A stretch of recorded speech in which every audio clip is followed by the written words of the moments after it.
Daenerys did not remember the sea voyage that brought her to the north, though she was told she was only a baby when it happened. She had no memories of King's Landing or Dragonstone or wherever else the Targaryens once held court, no recollection of her mother or her father, and only the vaguest of recollections of her brother Viserys as the one with lilac eyes who sang her to sleep on stormy nights. But Viserys was dead, and a quiet promise made by Eddard Stark had saved her, her life spared by a single decision forged in honor. When she was old enough to ask the reasons why, she learned that some men in King's Landing had wanted her dead, the last Targaryen, a name that still inspired either dread or hatred in many. Robert Baratheon, the reigning king, had sworn the destruction of House Targaryen root and stem. Yet Eddard Stark, who had warred for his friend Robert and helped topple the Mad King Aerys, also could not bear to see an infant murdered. So Daenerys grew up in Winterfell, ignorant of dragons and conquerors, living among wolves. She felt the constant chill in her bones from the earliest days she could recall, though the Starks of Winterfell reminded her not to fear the cold. She would have no choice, they said. Winter came for all men, and she would endure it as they did. She remembered toddling through snowdrifts in the courtyard, clumsy and laughing while Robb and Jon built snow towers and she tried to knock them down. Arya was still in swaddling clothes back then, Sansa barely able to speak full sentences, and Bran and Rickon not yet born. In those days, Daenerys thought she was truly one of them, her silver-gold hair so pale it almost matched the bleached white of the snow. She recalled how Lady Catelyn would look at her sometimes, with a hint of sympathy tinged with something Daenerys could not read. The lady did not hate her or treat her cruelly, but she had a careful wariness, as if Daenerys were a fragile vase perched at the edge of a table, constantly in danger of tipping over and shattering. Eddard Stark was kind. He was a quiet man, grave and honorable in all things, but once in a while, Daenerys would see a soft smile form at the corner of his mouth just before he placed a gentle hand on her head.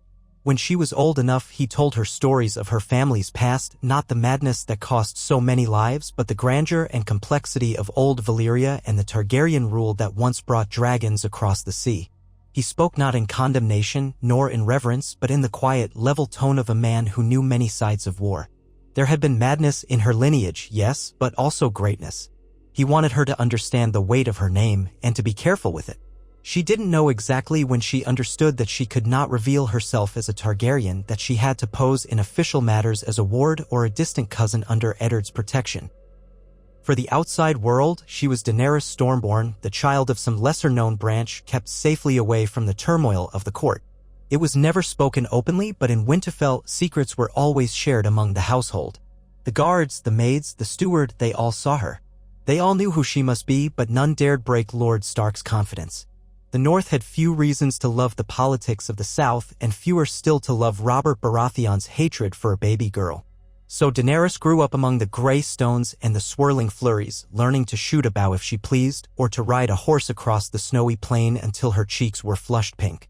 She learned the wonders of the godwood with its ancient heart tree whose face sometimes appeared sorrowful, sometimes watchful. Jon Snow found her there often, the two of them quiet and thoughtful, as though they shared some bond that made them more alike than the rest of the siblings. Her presence in the Stark family was both normal and extraordinary. She was the odd one, silver hair instead of brown or auburn, eyes a deep violet shade that made some men think of bruises or of lilacs in bloom. She was smaller, slighter, with a graceful carriage she never understood. For all her strangeness, though, she had grown to love Winterfell as her home.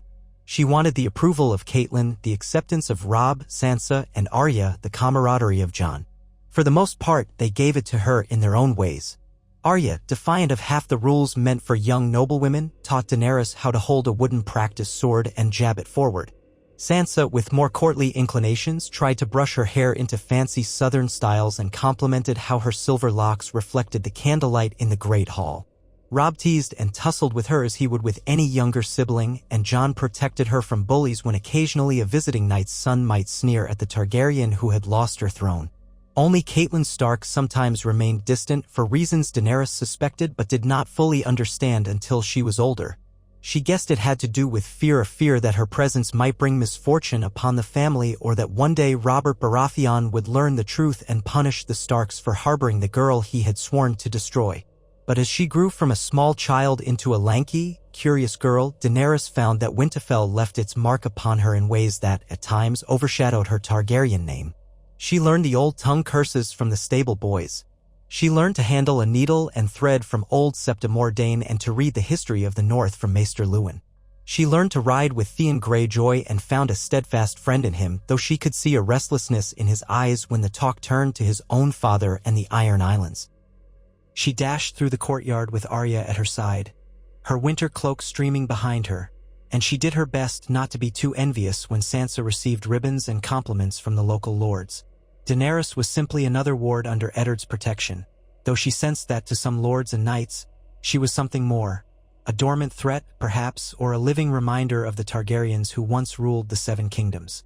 The first time she saw a real dragon, it was only in a painting hidden away in an ancient tome in the library. A scratchy old illustration in faded gold leaf showed a monstrous shape breathing fire over a city. And she felt something stir within her, an ache she could not name. She ran her fingers over the dragons, feeling an inexplicable longing. That night, she dreamt of black wings beating against a pale moon, of fierce roars echoing over a wide field of snow, and she woke shivering, uncertain whether it was fear or fascination that made her pulse race. Sometimes, in her darker moments, she wondered if she was a monster like the Mad King or a conqueror like Aegon Targaryen. Would she someday follow their path? But every time such thoughts arose, she reminded herself that she was Daenerys of Winterfell. She was no tyrant. She would not hurt the ones she loved. When King Robert Baratheon and his retinue finally arrived at Winterfell in the 18th year of her life, Daenerys felt a mingled sense of dread and curiosity. She had grown into a willowy young woman with clear, determined eyes, but she knew full well that if Robert discovered her true identity, it could mean her death. Lord Stark had warned her repeatedly to keep a low profile. Robb had told her not to draw attention to herself during the king's stay. Sansa, excited at the prospect of royal guests, promised to help Daenerys find a suitable dress that would make her look like an ordinary northern lady. Even Arya insisted Daenerys hide the most obvious clues to her parentage. But how did one hide pale silver hair and deep violet eyes? How could she possibly stand in the Great Hall and not be the brightest figure in the crowd? Yet Robert Baratheon, for all his bluster, seemed oblivious to her. He was too busy embracing Ned Stark and pinching the cheeks of the younger Stark children. When Daenerys curtsied before him, the king gave her a mere glance.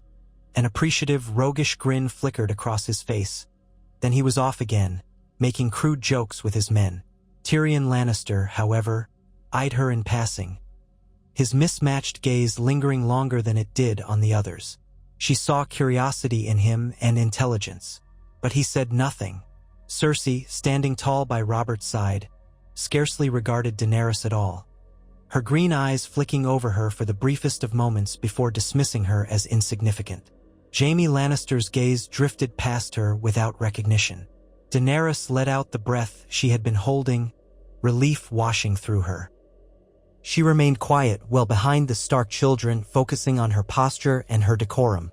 If Robert or his queen harbored any suspicion, they seemed to let it rest. Lord Stark's protective net still held. During the king's visit, feasts were held night after night, and Daenerys did her best to blend in. She wore warm northern dresses of thick wool dyed in shades of gray and blue, braided her silver hair in a style reminiscent of a northern maiden, and took her seat at the table well away from the dais. When Robert insisted that Ned Stark become the hand of the king, Daenerys felt an unsettling swirl in her gut. If Ned left for King's Landing, what would become of her? Would she remain in Winterfell, or would she travel south, risking everything each time she crossed paths with courtiers and lords who might remember the Targaryen look? Lord Stark had told her nothing yet. But one evening after the feast, he found her at the Godwood, gazing at the weirwood's face, illuminated by moonlight. Softly, he told her that he must accept the position. He must go to King's Landing. There was no choice, given Robert's demands, but she should not join him there. She would remain in Winterfell with Robb and Catelyn. The North would shield her as it always had. When she voiced her concern that Robert might discover the truth in Ned's absence, he laid a hand on her shoulder. "I will do everything in my power to keep you safe," he promised. "You are of my family now, Daenerys, as much as any of my children. That is all the world needs to know." He left soon after, taking Sansa and Arya with him as well as his household guard. Catelyn and Robb remained behind to tend to the north, and Daenerys fell into an uneasy routine. She missed Arya fiercely, her partner in mischief, and even Sansa's gentle teasing about dresses and suitors. She missed Ned Stark's quiet strength and the reassurance that her secret would be guarded. She found herself seeking Jon Snow more often, for he had not gone to King's Landing but instead had left for the Wall. The knowledge that he was no longer just outside her door left her feeling lonelier than she had anticipated. But what stung most was the sense that her life had reached a crossroads she didn't fully understand. Robert Baratheon was still king, and her presence in the north remained a dangerous secret. The uneasy peace of decades might shatter if ever the truth came to light. She sensed a shift in the winds. When the Raven arrived from King's Landing, carrying the news of Ned Stark's imprisonment, everything changed. The direwolf banners flew at half-mast, and the great hall bustled with talk of war. Robb, now Lord of Winterfell, raged at the injustice done to his father. Catelyn Stark's face had hardened, her usual kindness overtaken by the fierce determination of a mother who would protect her family at all costs. They called their banners. The lords of the north came to Winterfell to rally around Robb, who would march south to free his father. And Daenerys, standing on the sidelines, felt the tension coiling tighter in her chest. War. The word tasted bitter in her mouth. She had grown up hearing stories of Robert's rebellion, the war that destroyed her family. Now another war threatened to engulf the realm. Would House Targaryen become a casualty again? She found herself confined to Winterfell, not by force but by caution. If she ventured south, if she joined the march of northern lords, there was far too great a risk she'd be recognized. And Robb insisted that she remain safe. "We cannot afford to lose you," he said, "and we dare not place you on a battlefield where you might draw the attention of the king's men." She resented the confines, but she understood the logic. So she stayed behind with Catelyn, with Bran and Rickon, as the Northmen set forth. She watched their banners fade into the distance, and the feeling of dread that settled in her bones was far colder than any winter's chill she had known. Over the following weeks, ravens came and went, bearing tidings of battles along the Green Fork and the Whispering Wood. Robb proved himself a cunning commander, capturing Jaime Lannister and astonishing the realm with his prowess. But then came the news of Eddard Stark's execution on the steps of the Great September of Baelor. Winterfell wept. The entire castle seemed to freeze in horror. Catelyn collapsed in grief. Sansa was still a captive in King's Landing. Arya had vanished, and Daenerys found herself clutching at a post in the courtyard, as though it were the only thing keeping her from falling into some dark pit. Ned Stark had been her savior, her protector, the man who had risked all to shield her life. And now he was dead, beheaded by the very king he'd once championed. The tragedy shattered something within her. Her tears froze on her cheeks in the north's biting wind, and she remembered all too well the stories of how Robert Baratheon had once sworn to end House Targaryen. Now he had, in effect, robbed her of her father figure. Something hot flared in her chest, a spark of anger that seared away a piece of her innocence. When Robb was proclaimed king in the north by his bannermen, Daenerys stood in the crowd. She saw the lords kneel before him, swearing fealty to the new king of winter. Though grief weighed heavy on everyone's hearts, the North had found unity in their loss. The Great Jon roared with approval. The other lords thumped their chests in solidarity, and Daenerys felt a sudden sense of belonging and purpose that both confused and emboldened her. Robb Stark was more than a brother to her. He was now her king, but she also bore a name that had once ruled all the Seven Kingdoms. A Targaryen kneeling to a Stark king was an irony not lost on her. Yet kneel she did, tears glistening in her violet eyes, because for all that her name might once have meant to others, it was Ned Stark's memory that burned brightest in her heart. She was not Mad King Aerys' daughter. She was Eddard Stark's ward. As the war carried on, rumors drifted across the land. Joffrey Baratheon, that cruel boy king, sat the Iron Throne and cackled at his own sadistic whims. Renly Baratheon had crowned himself king in the south, and Stannis Baratheon claimed kingship from Dragonstone. The realm fractured, tearing itself apart with each claimant. Meanwhile, Robb fought to free the north of southern rule. Daenerys observed the chaos from within the walls of Winterfell, feeling powerless and caged, yet also torn by the swirling knowledge that she was, by blood, a potential claimant to that same Iron Throne. If she so declared herself, would she have the North's support? Or would they recoil from the memory of the Mad King? She did not wish to fight Robb. She loved him like a brother. Yet, the realm was in turmoil and the Targaryen name was not as extinct as many believed. Not if she lived.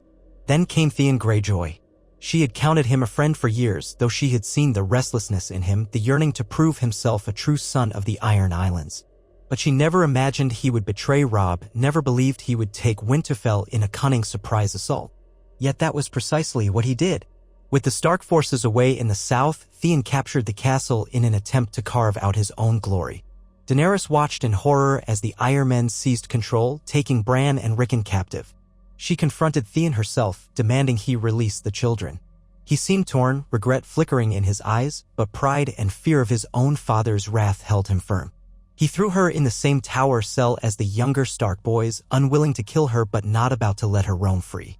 Catelyn was away, the ravens were not hers to command, and Daenerys found herself pacing the cold tower floor, her mind frantic with plans to escape, to free Bran and Rickon, to retake Winterfell.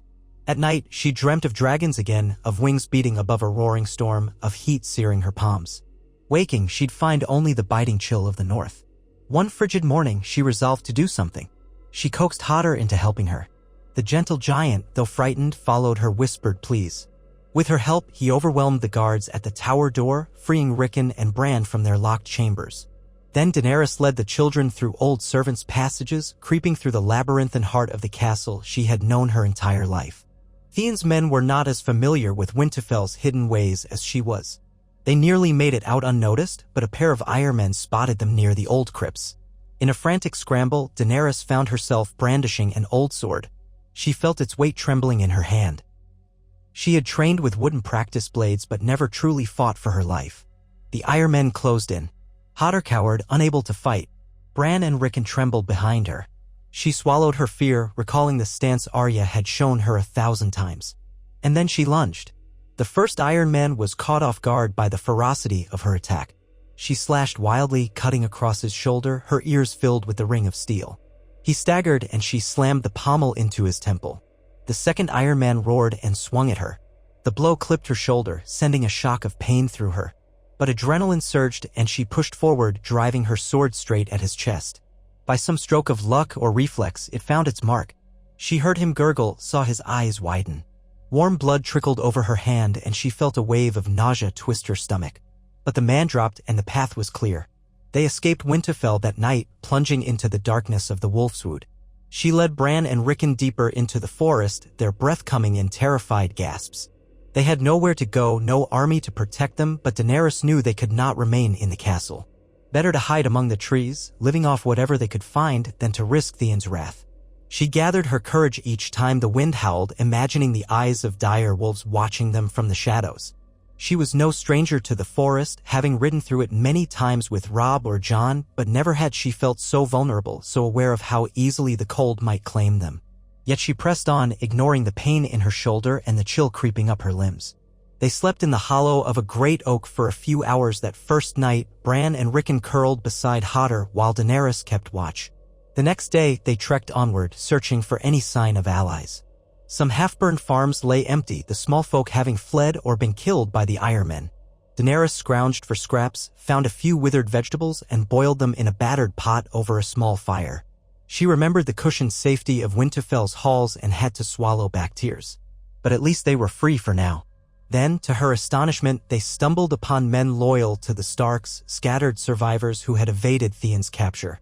They recognized Bran and Rickon at once, and though many of them gawked in surprise at Daenerys for her hair, for the presence of a Targaryen among them, no one spoke ill of her.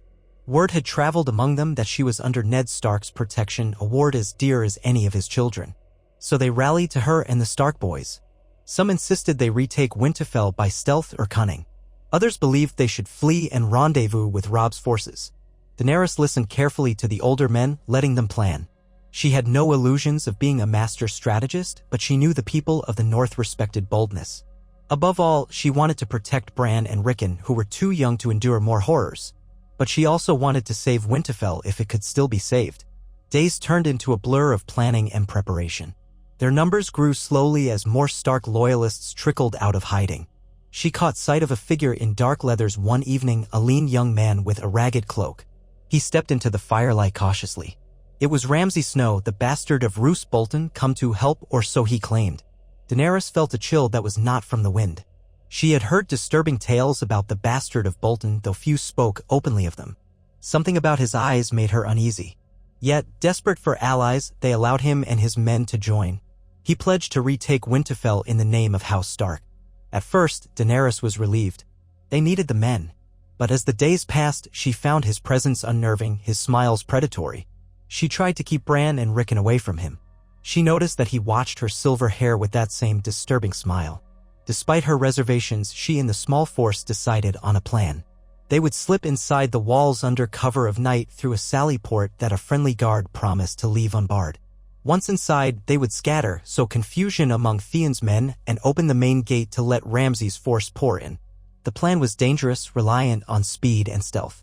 But Daenerys had lived in Winterfell her whole life. She knew its nooks and crannies, the secret passages and hidden doors. She resolved to be part of the infiltration, if only because she knew this was her home too, and if she was to keep Bran and Rickon safe, she had to be there to ensure no mistakes were made. On a moonless night, she led a small group, including Hodder, through the old sally port. Everything was silent except for the distant torchlight along the battlements. Theon's men were fewer than before, many had scattered or deserted. They crept through the corridors. Daenerys's heart hammered in her chest, each step a crescendo of tension. At one point, they passed the tower cell where she'd been imprisoned. She saw the dried blood on the floor from the scuffle she had caused. Anger and sorrow churned inside her. Winterfell would not be defiled any longer by traitors. Then the alarm was raised. Somehow one of Theon's men spotted them. Shouts rang out, steel clashed. Daenerys found herself gripping a sword again, swallowing her fear as she fought off an Iron Man who lunged at her. She could see Hodder cowering in a corner, covering his ears, moaning too gentle a soul for this violence. With a strangled cry, Daenerys mustered the courage to swing. She parried the man's blow, then twisted her blade under his guard, slicing into the flesh above his hip. He howled in pain. Before she could finish him, a second man rushed her, but he was tackled by one of the Stark loyalists. Daenerys used the moment to stagger away, chest heaving. Suddenly, a horn blast echoed from beyond the walls. Ramsay and his men rushed in through the main gate, just as planned. Chaos erupted in the courtyard. Theon's men broke ranks, caught between two forces. Daenerys pushed forward with her small group, trying to reach the Great Hall. She saw Theon near the well, shouting commands, a wild, desperate look on his face. A part of her recalled the friend he had once been, but that friend was gone. She watched as he tried to rally his men, only to be shoved forward by a throng of panicking Iron Men. Then Ramsay's soldiers fell upon them from behind. There was screaming, and Daenerys turned away. The fighting did not last long. Outnumbered and leaderless, the Iron Men surrendered. Theon himself was taken, battered and bloodied, and Daenerys expected to see him hauled before the gathered loyalists. But Ramsay, with that unsettling grin, shooed her away, saying, "I'll handle Theon. You need not sully your eyes with this traitor, my lady." She saw the shape of him, coiling like a snake around Theon, but she was too exhausted, too relieved that Winterfell was theirs again, to challenge him at that moment. She sank to a bench in the courtyard, letting the sword slip from her numb fingers. She closed her eyes and tried to steady her breathing, telling herself that Winterfell was saved. The castle was in Stark hands again. She had done what she could. But as dawn broke, something felt wrong. The air hung thick with tension. She smelled smoke. Rushing outside, she saw black plumes curling up from some of the outbuildings. Ramsay's men, to her shock, were lighting fires. Panicked small folk tried to flee. Daenerys ran toward the Great Hall, searching for Bran and Rickon, but she found only devastation. Some of the loyalist men lay dead, their throats slit, and Ramsay's men stalked the corridors. She heard a shriek from within the hall and raced to find the source, fear pounding in her veins. She encountered Ramsay Snow at the foot of the dais, his pale eyes gleaming. "Good morning, my lady," he greeted her with a mock bow. "Welcome to your new Winterfell." Horror washed through her as she understood. He had never intended to save Winterfell for the Starks. He planned to destroy it and claim it in his father's name. He was a predator in the guise of an ally. She demanded to know where Bran and Rickon were. Ramsay only smiled, his lips curving in a way that made her stomach twist. "Run along," he said. "Go see for yourself. You might find them in the crypts. Or not. Children have a way of disappearing in war." Daenerys did not hesitate. She bolted for the stairs leading below. She heard laughter behind her and the sound of men rummaging through the castle as if it were theirs to pillage. Grief, rage, and terror churned in her heart. How could this have happened? How had she been so blind? In the darkness of the crypts, she called out for Bran and Rickon, her voice echoing off stone walls. No answer. She stumbled through the winding passages, passing tombs of old Stark kings, the flicker of her torch dancing over the statues with their stone direwolves. Her breath came in ragged bursts and every corner felt haunted. Finally, she found Osha the wildling woman standing guard over the two boys, who were huddled against a wall, frightened but alive. Relief surged through Daenerys like a warm tide. She knelt, pulling them close, tears slipping down her cheeks. Thank the old gods, they were safe for now. But the relief was short-lived. Above them, they could hear the clamor of Ramsay's men wreaking havoc. Smoke wafted down into the crypts. Winterfell was burning. Osha told her that they had to flee. The castle was lost, and staying here would only mean capture, or worse. Daenerys hesitated, sorrow twisting inside her. This was her home. She had fought so hard to reclaim it from Theon's betrayal, and now these new devils threatened to destroy everything. But she knew Osha was right. She couldn't fight off Ramsay's men alone, not with two frightened boys in tow. They fled through a concealed exit in the crypts, a path that had long been rumored but seldom used. The darkness enveloped them as they made their way to freedom, and Daenerys felt the bitter sting of defeat. Was this what her life would be? Always running, always forced to hide or fight because men who crave power sought to destroy anything they saw as a threat. Her father had once held the realm in an iron grip. Her ancestors had ruled atop dragons. Yet here she was, trudging through secret tunnels beneath a castle that burned above her, powerless to stop it. When finally they emerged into the Wolfswood, she took one last look at the red glow lighting the sky behind them, the faint crackle of flames devouring the place she called home. Winterfell was lost, at least for now. And with it, some part of her innocence. She remembered Ned Stark's gentle hand on her head, his quiet voice telling her that she was family. That memory was all the more precious because it was gone, and the home he'd given her was in the hands of monsters. They trekked through the forest once more, the group smaller and more frightened than before, just Daenerys, Bran, Rickon, Hodder, Osha, and a few loyal guards who had managed to escape. They needed to find Robb, warn him of what had happened, or find another safe haven. In the nights that followed, they huddled around meager fires, living off roasted squirrels and whatever forage Osha could scavenge. Daenerys tried to be brave for the boys' sake, masking her own terror with determination. But inside, her anger built like a slow fire. She was a Targaryen, wasn't she? The blood of the dragon. Shouldn't she be able to protect those she loved? Shouldn't she be able to rise above this fear and claim vengeance for what had been done to her family? That anger crystallized when she heard from a passing band of Northmen that King Robb had suffered grave losses in the Westerlands, that the war was turning against him, and that the Lannisters held Sansa still. The realm was in chaos. If Ned Stark's children couldn't hold onto their seat in the north, if the rightful king in the north was beleaguered, where did that leave Daenerys? She was an orphaned girl of a deposed house, hiding in the woods, her fate tied to that of the Starks by love and loyalty. She closed her eyes and imagined a dragon's roar tearing across the skies, banishing armies of usurpers and traitors. But she opened them to the quiet hush of falling snow. She remembered an old piece of advice from Ned Stark: when you feel fear, you must cling to your duty. That is how we keep from falling to despair. Her duty now was Bran and Rickon, keeping them safe until they could reunite with their brother. So she pressed on, each day forging ahead, ignoring her own weariness and despair. She would keep the children alive, no matter what it took. At last, their wandering brought them to the outskirts of a secluded northern village where some of Robb's outriders had been sighted. Daenerys resolved to approach quietly, not wishing to endanger the boys by stumbling into a trap. But fortune favored them. The small party they encountered were indeed loyal to House Stark.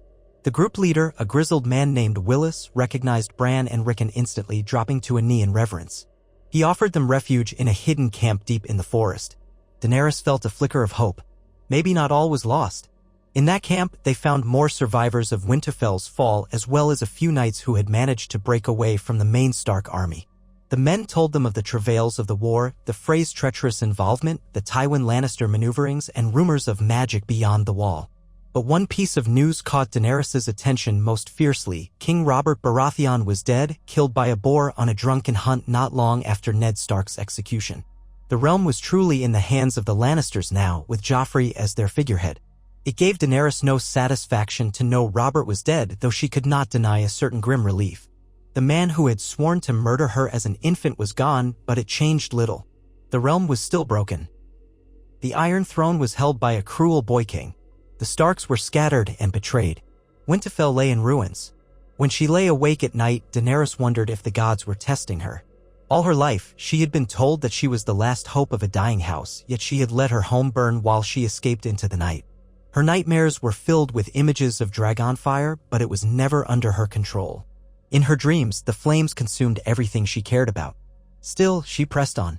Each day, she spent hours teaching Bran how to handle a knife and reminding Rickon to stay quiet when they hunted. She offered them what comfort she could, telling them old stories of heroism or reciting some half-remembered verse about the age of heroes. She recalled the quiet times in Winterfell's library, reading about Bran the Builder. Now, she had a crippled Bran to protect, a boy who had lost his legs after a terrible fall but who possessed a deep well of determination. He rarely complained, though the strain showed in his face when they had to move quickly. Osha carried him when Hodder couldn't. Through it all, Daenerys marveled at how life had forced these children into such dark corners, and she realized she was no different. She was still nearly a child herself, tossed into the storms of war. One fog-shrouded morning, Willis returned from scouting with urgent news. A large northern force under Roose Bolton was moving through the region, apparently retaking territory. Though outwardly allied to Robb Stark, the Boltons were rumored to have darker aims. Uncertainty gripped the camp. Should they reveal Bran and Rickon's presence or hide? Could they trust Bolton? Daenerys felt the familiar churning in her gut. She recalled the horrors Ramsay had unleashed on Winterfell. If the father was anything like the son, they would be in grave danger. Yet, the Boltons were the second most powerful house in the north, and if Robb was indeed losing ground, they might be the only chance at reclaiming Winterfell. Amid the debate, the decision was made to approach Bolton's host under a flag of truce to seek his protection for the Stark heirs. Daenerys stood beside Bran, wearing a hood to obscure her distinctive hair. Her nerves were taut as bowstrings. When Bolton's men arrived, they eyed the band of refugees with cold detachment. Lord Roose Bolton himself had a pale face and quiet demeanor, which struck Daenerys as strangely more unsettling than open hostility. He smiled politely at Bran and Rickon, though the smile did not reach his eyes.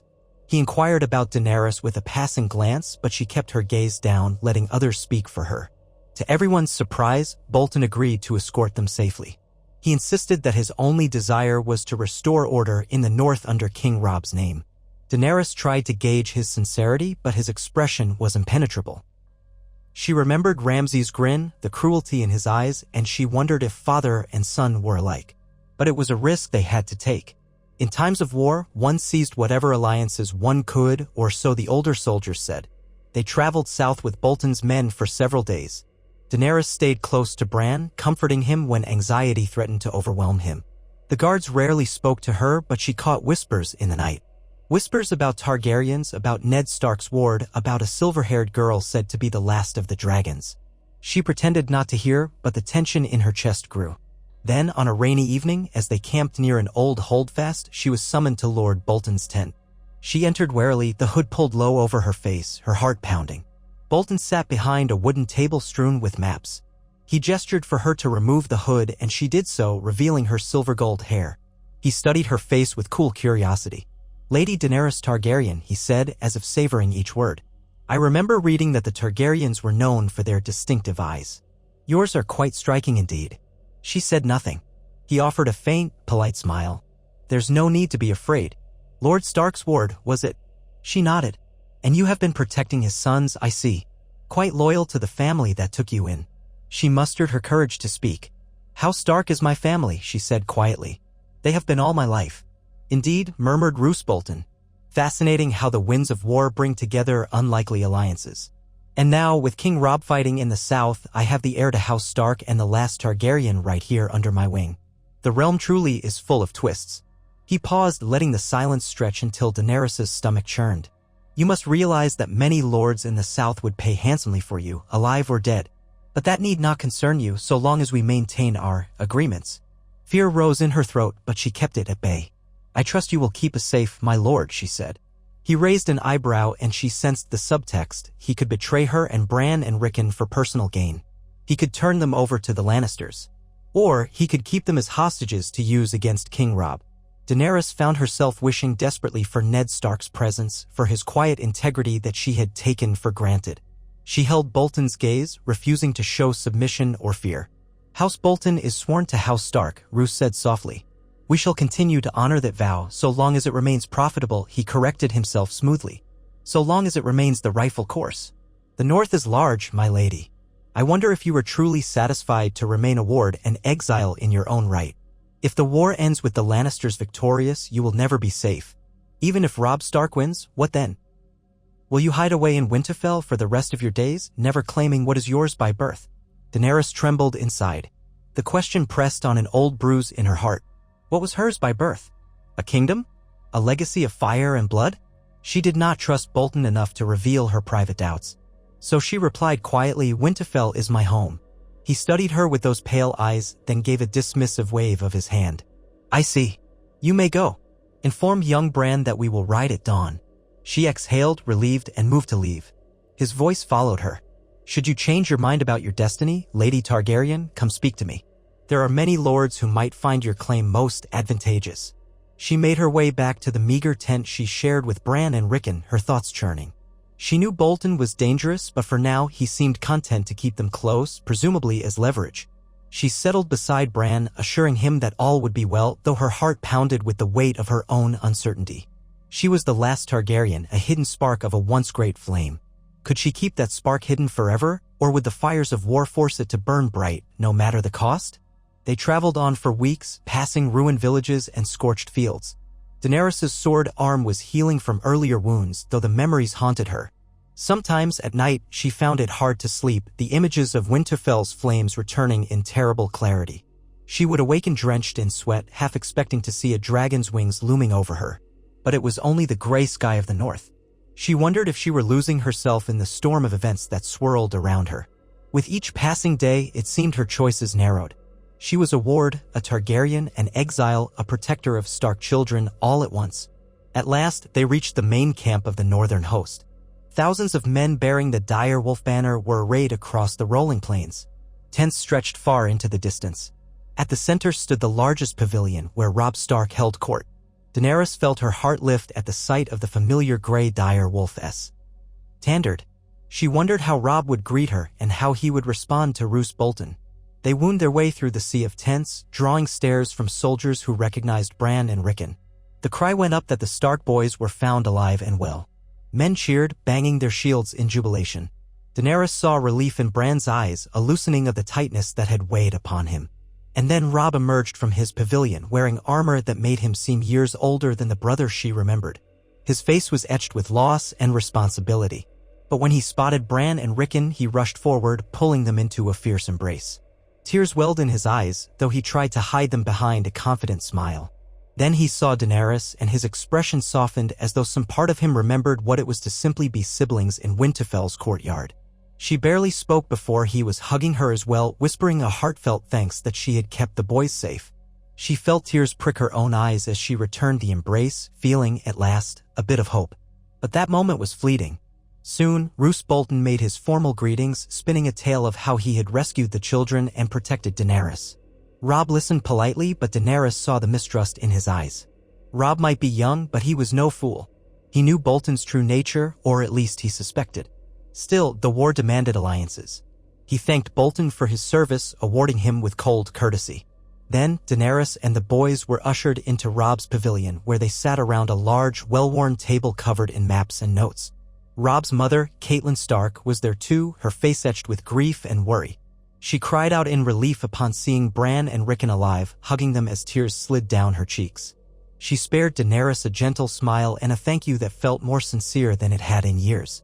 Tragedy had a way of stripping away old reservations. Then the talk turned serious. They spoke of the war, the Freys, the Lannisters, and the dire need for new allies. They also spoke of the fall of Winterfell, Theon's betrayal, and Ramsay's atrocities.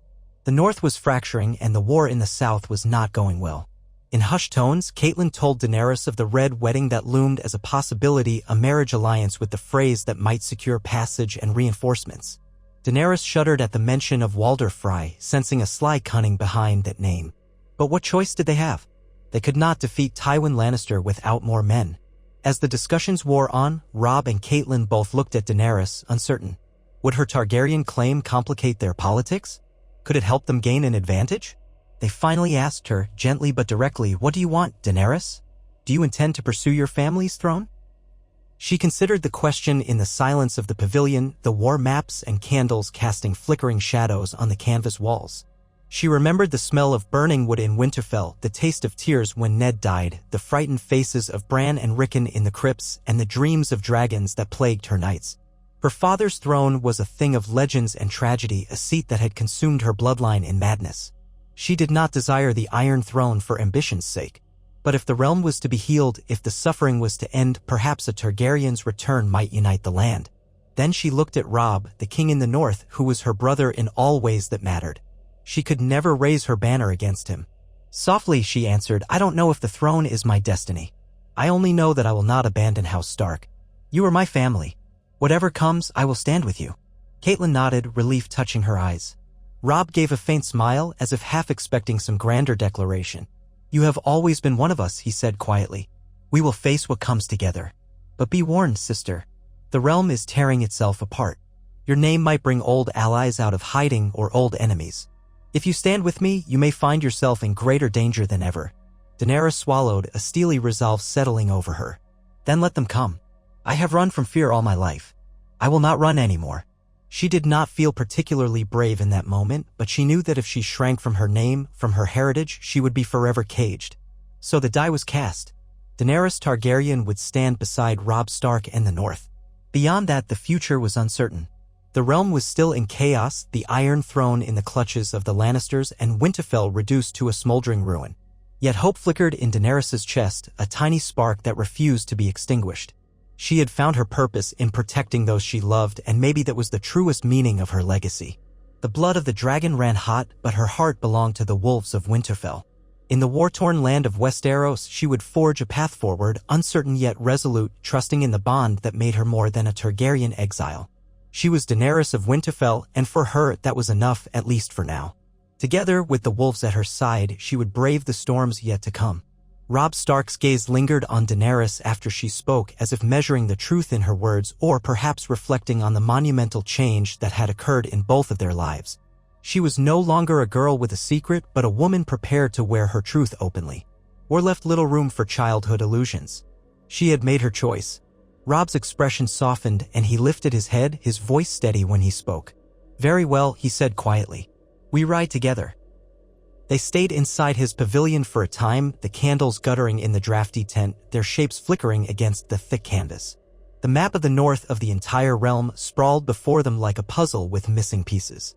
Daenerys could see the lines drawn in ink, denoting rivers and roads, but war had a way of redrawing those lines with blood. Robb's captains came and went, each giving status reports and pleas for a strategy that might extricate them from the noose the Lannisters were slowly tying around the north. Catelyn insisted that the boys, Bran and Rickon, remain safely within Robb's guarded camp for the time being.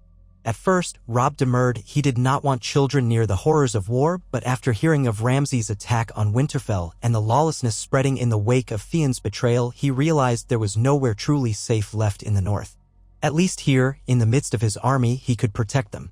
For Daenerys, the days that followed were a blur of council meetings, hushed conversations with the Stark family, and a constant awareness that eyes were upon her. Some of the lords in Robb's camp seemed wary of her name, while others approached her openly in curiosity. They asked half-joking questions about dragons or demanded to know if the Targaryens truly had purple eyes. She tried to answer with polite smiles, forcing herself to hide her unease. Even in friendly conversation, she felt the tension coil around her spine. One misstep could see the entire host turn suspicious. These were men who had warred against her father's legacy, who had heard the stories of the Mad King and his atrocities. Perhaps the living memory of House Targaryen made them nervous, made them wonder if some old feud might rise again. But Ned Stark's memory carried weight, even here. If Lord Eddard Stark protected her, she heard more than one man say, "Then that's good enough for me." And so she remained unchallenged and, if not embraced, at least tentatively accepted. Late on a gray afternoon, Robb summoned her to his tent once more, this time with a smaller group present: Catelyn, the Blackfish Brynden Tully, the great Jon Umber, and Roose Bolton. Lady Stark stood with her shoulders drawn back, holding herself like a woman carrying the weight of tragedy and responsibility. Her hair was pinned back neatly, though strands of gray had appeared since Daenerys had last seen her. War was aging them all too quickly. Robb began by explaining that he intended to parley with Walder Frey once more. They needed a bridge across the twins if they were to maneuver around Tywin Lannister's forces. Frey had demanded certain conditions: wedding alliances, hostages, and promises. Daenerys knew from hush talk around the campfires that many of the northern lords mistrusted Walder Frey, but they saw little alternative. Robb's armies were facing defeat if they couldn't secure safe passage. At that point, Roose Bolton spoke in a calm, measured voice. He mentioned that, in addition to forging or renewing the alliance with the Freys, they must consider how to deal with the Bolton forces already scattered across the north. Ramsay, it seemed, had acted without his Lord Father's direct approval in taking Winterfell and then burning it. Bolton expressed regret for his son's actions. His tone was so cool and detached that Daenerys felt a shiver race across her skin. In that moment, she remembered how Ramsay had smiled in the great hall of Winterfell, a predator among sheep. A father and a son, each possessed of an eerie composure that frightened her more than any Iron Man or Lannister soldier ever had. Robb cut through the tension by saying, "We must press forward. If the Freys open the crossing, we might stand a chance of striking at the heart of the Lannister power. Or, at the least, we can maneuver away from their traps." He glanced at Catelyn, who nodded, though her lips were set in a grim line. Everyone in that tent understood the Freys' price would be high, and treachery was always a possibility. Daenerys listened, silent yet attentive. She recognized her own ignorance about the intricacies of southern alliances. Her life had revolved around Winterfell for so long, and while she had devoured lessons in history and lore from Maester Luwin, it was a different thing entirely to see how quickly trust and betrayal could shift. One day the Boltons fought beneath the Stark banner, the next day they might turn coat if they sensed an advantage. When the council broke, Robb pulled Daenerys aside. They stood near the tent's entrance, a few guards lingering out of earshot. The wind rustled the canvas, letting in the scent of pine from the forest beyond. He studied her with serious, gray-blue eyes. "We'll move soon for the twins," he said. "I want you with us. Officially, you're a ward of House Stark, but more than that, you're my sister. I don't know what Walder Frey will do. If everything goes well, we'll cross unscathed. If it doesn't, I'd feel better knowing where you are." She weighed his words. Despite everything, the secret of her parentage, the uncertain loyalties of the realm, she still felt that fierce affection for the boy who had once built snow forts with her. "I'll come," she said. "Of course. But who will stay behind with Bran and Rickon?" "My mother will decide," Robb answered. "They might remain here with a strong guard, or they may be sent north to the Wall for safety. I'm still uncertain. There's danger everywhere now, but I want them as far from the Freys as possible." The corner of his mouth twitched, an attempt at a reassuring smile, though it did not quite reach his eyes. "Thank you, Dany, for standing with me." She squeezed his hand briefly, wanting to offer him some flicker of hope. "We stand together. That's what our father taught us." He nodded, and for a moment, the memory of Ned Stark seemed to bind them both like a comforting presence. An echo of the man who had taught them loyalty and honor. Then Robb stepped out of the tent, and Daenerys followed. Soldiers bustled about, packing wagons and grooming horses. The entire camp seemed alive with a current of guarded anticipation. Another move in the great game of war. They broke camp 2 days later under a drizzling sky. The road stretched southward, muddy and uneven, making for slow progress. Daenerys rode alongside Robb's retinue near the vanguard, wearing a heavy wool cloak dyed gray to blend with the Northmen. She had braided her silver hair into a thick plait to keep it from tangling in the damp wind. The banner of the dire wolf flapped above her, and she could not help but recall the old tales of the Targaryen dragon banners that once flew over all the 7 kingdoms. That was a different time, a different world. Now she followed the wolves because these were her people. The days on the road felt long, with only brief stops for camp.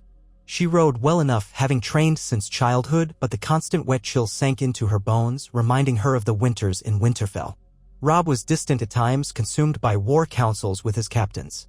Lady Catelyn rode separately in a small enclosed wagon with some of the higher-born ladies and guards. From a distance, Daenerys glimpsed the sorrowful set of her face. There was so much tension, so much at stake, it was hard to recall a time when they had all lived peacefully in the warm halls of the castle. That life felt like a dream. Perhaps it had been. When they finally reached the outskirts of the twins, Daenerys beheld the 2 squat castles on opposite banks of the Green Fork. High stone walls and austere battlements loomed above the cold water. Between them stretched the famed bridge that gave the Freys their power. From a distance, it looked narrower than she expected, a causeway of stone and timber with guard towers on each side. The place seemed dreary and unwelcoming, even under the brightness of midday sun. Men with the Frey sigil patrolled the walls, blue and gray on their banners, the 2 towers of House Frey. Daenerys felt an uneasy sensation in her gut at the sight. They were met by a small group of Frey riders before the drawbridge. These men wore cloaks of muddy gray, their expressions severe.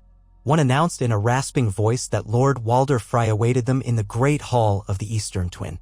Only a limited number of guests would be permitted inside. Robb dismounted and beckoned Daenerys forward, as well as Catelyn, Roose Bolton, the Blackfish, and a handful of others. The rest of the army pitched camp along the riverbank. Tents sprang up in orderly rows and watchfires were lit. The presence of thousands of northern men was unmistakable, but so was the knowledge that a handful of crossbowmen atop the Frey walls could easily turn the tide against them if things went wrong. As they crossed the bridge with the Frey escort, the water churned ominously beneath them. Daenerys felt her pulse quicken. She reminded herself of Arya's lessons with the wooden sword, of the words Ned Stark had told her about courage in the face of dread. She was no meek child anymore. She forced her shoulders back, lifting her chin slightly. Beside her, Robb walked with sure, purposeful strides, though she sensed the tension behind his calm facade. Catelyn, for her part, wore a polite but guarded expression, her lips pressed thin. Inside the Eastern Twins' fortress, they were guided into a great hall that smelled of stale rushes and old meat.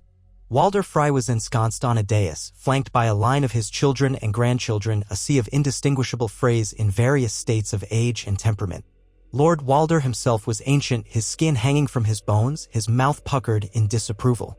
He squinted at them with watery eyes, seeming to derive some cruel amusement from the hush that fell as they approached. Robb greeted him with courtesy, bowing slightly. "Lord Walder," he said, "we thank you for agreeing to see us." Walder Frey only sniffed. "You thank me, do you? We'll see about that. My patience with Starks is not as ample as it once was. You had a bargain with me, boy, and you broke it." His gaze flicked to Catelyn. "Didn't he, my lady? Broke faith, that's what he did. And now he comes crawling back, expecting me to open my gates and my bridge like a dutiful servant." Catelyn's face remained composed. "We wish to make amends, Lord Walder, and to secure a new arrangement that Spare me your sweet words, woman," Walder Frey snapped. "I'll hear from the king in the north himself."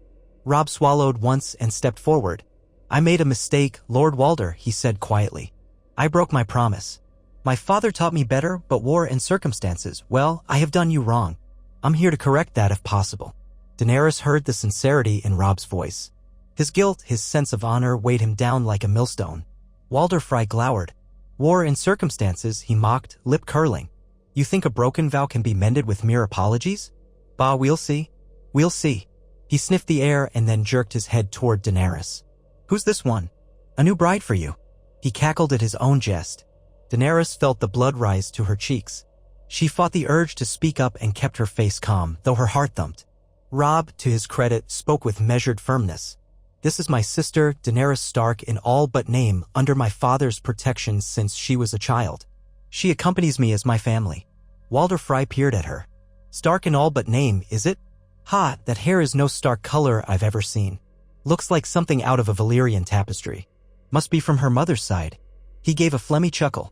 The younger Freys snickered behind him. Catelyn bristled, but before she could retort, Walder Frey waved a dismissive hand. "No matter. Sit, all of you. We'll talk terms. Or better, I'll talk and you'll listen." They sat at long tables, Robb at the head, flanked by Catelyn and Daenerys, then Roose Bolton and the others. Walder Frey presided from his dais, his brood of kin arrayed behind him like a living wall of curious stares. Servants brought trays of bread and mead, though the mood remained tense, the conversation clipped and grudging. Walder reeled off his demands: marriages for some of his daughters and granddaughters, positions of influence in the north, gold to compensate for the insult of Robb's broken engagement. Robb listened with a stoic expression, occasionally glancing at his mother. Catelyn would murmur an objection or a counter-proposal, but the old man insisted. Daenerys watched the back and forth with mounting apprehension. None of it felt right. There was a cloying undercurrent in the hall, a sense of malicious glee in Walder Frey's voice. It set her teeth on edge. She noticed that Roose Bolton made no move to speak, simply observing with cool disinterest. Around them, the Frey family parted like minnows in a pond, whispering among themselves. The entire conversation felt staged. Yet she had no proof, nothing she could point to except her own growing dread. At last, after hours of wrangling, Walder Frey pronounced himself somewhat satisfied with the new terms. Robb would marry one of his daughters, Rosalind Frey, and the entire army would be granted safe passage across the twins. The wedding would take place at once as a show of good faith. Rob's face betrayed shock at how swiftly Fry wanted him wed, but he swallowed and agreed. Catelyn's mouth was a grim line, yet she nodded, forcing a polite smile. They had no leverage to demand a slower pace. That night, the wedding celebrations began. Trestle tables were set up in the great hall, loaded with pies, stews, roasted geese, and flagons of wine. Musicians played reels and ballads, though their melodies sounded off-key to Daenerys' ears. Too many watchers hovered in the shadows. The sense of unease in her gut only sharpened. She tried to mingle politely, standing beside Robb for a time as he attempted to converse with the trembling Rosalind, who seemed as fearful as a rabbit in a fox's den. Then Daenerys retreated to a corner, seeking quiet. Servants circulated with trays of ale and wine, and the men were soon loosened by drink. Walder Frey seemed in uncharacteristically good humor, barking commands at his minions while the hall grew rowdier. Daenerys found herself near a small dais where minstrels played, picking at a plate of spiced hare she had barely touched. She kept glancing around, searching for the subtle signs of a trap. She saw crossbowmen on the balconies overhead, exchanging glances with Frykin. Anxiously, she tried to catch Robb's eye, but he was locked in conversation with Catelyn and Walder Frey. She looked next for Roose Bolton, and found him standing on the opposite side of the hall, speaking quietly to a man in Frey livery. The hush in their posture made her uneasy. She turned to leave the dais, intending to make her way across the hall to Robb, but the press of bodies and the swirl of dancers blocked her path. Laughter and music battered her ears, but behind it she heard something discordant. A tension in the air, taut as a bowstring drawn too tight. Abruptly, the music changed. The tune became The Rains of Castamere, a haunting Lannister song. Daenerys' breath caught in her throat at the first few chords. Why would they play that here at Robb's wedding feast? Her heart hammered. She tried to push through the throng, but men jostled her, oblivious in their drunken excitement. The candles along the hall's edges seemed to flicker ominously. Then she heard the first twang of a crossbow, followed by a scream.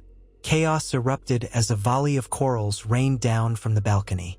Daenerys saw men in stark colors dropping, clutching at their throats or chests, blood spreading across the rushes. Screams rose, echoing through the hall. Frey men drew knives, turning on the guests who had come to celebrate. Robb lurched back, an arrow lodged in his shoulder, while Walder Frey cackled on the dais, calling out, "Kill them! Kill them all!" Daenerys' heart pounded with white-hot terror.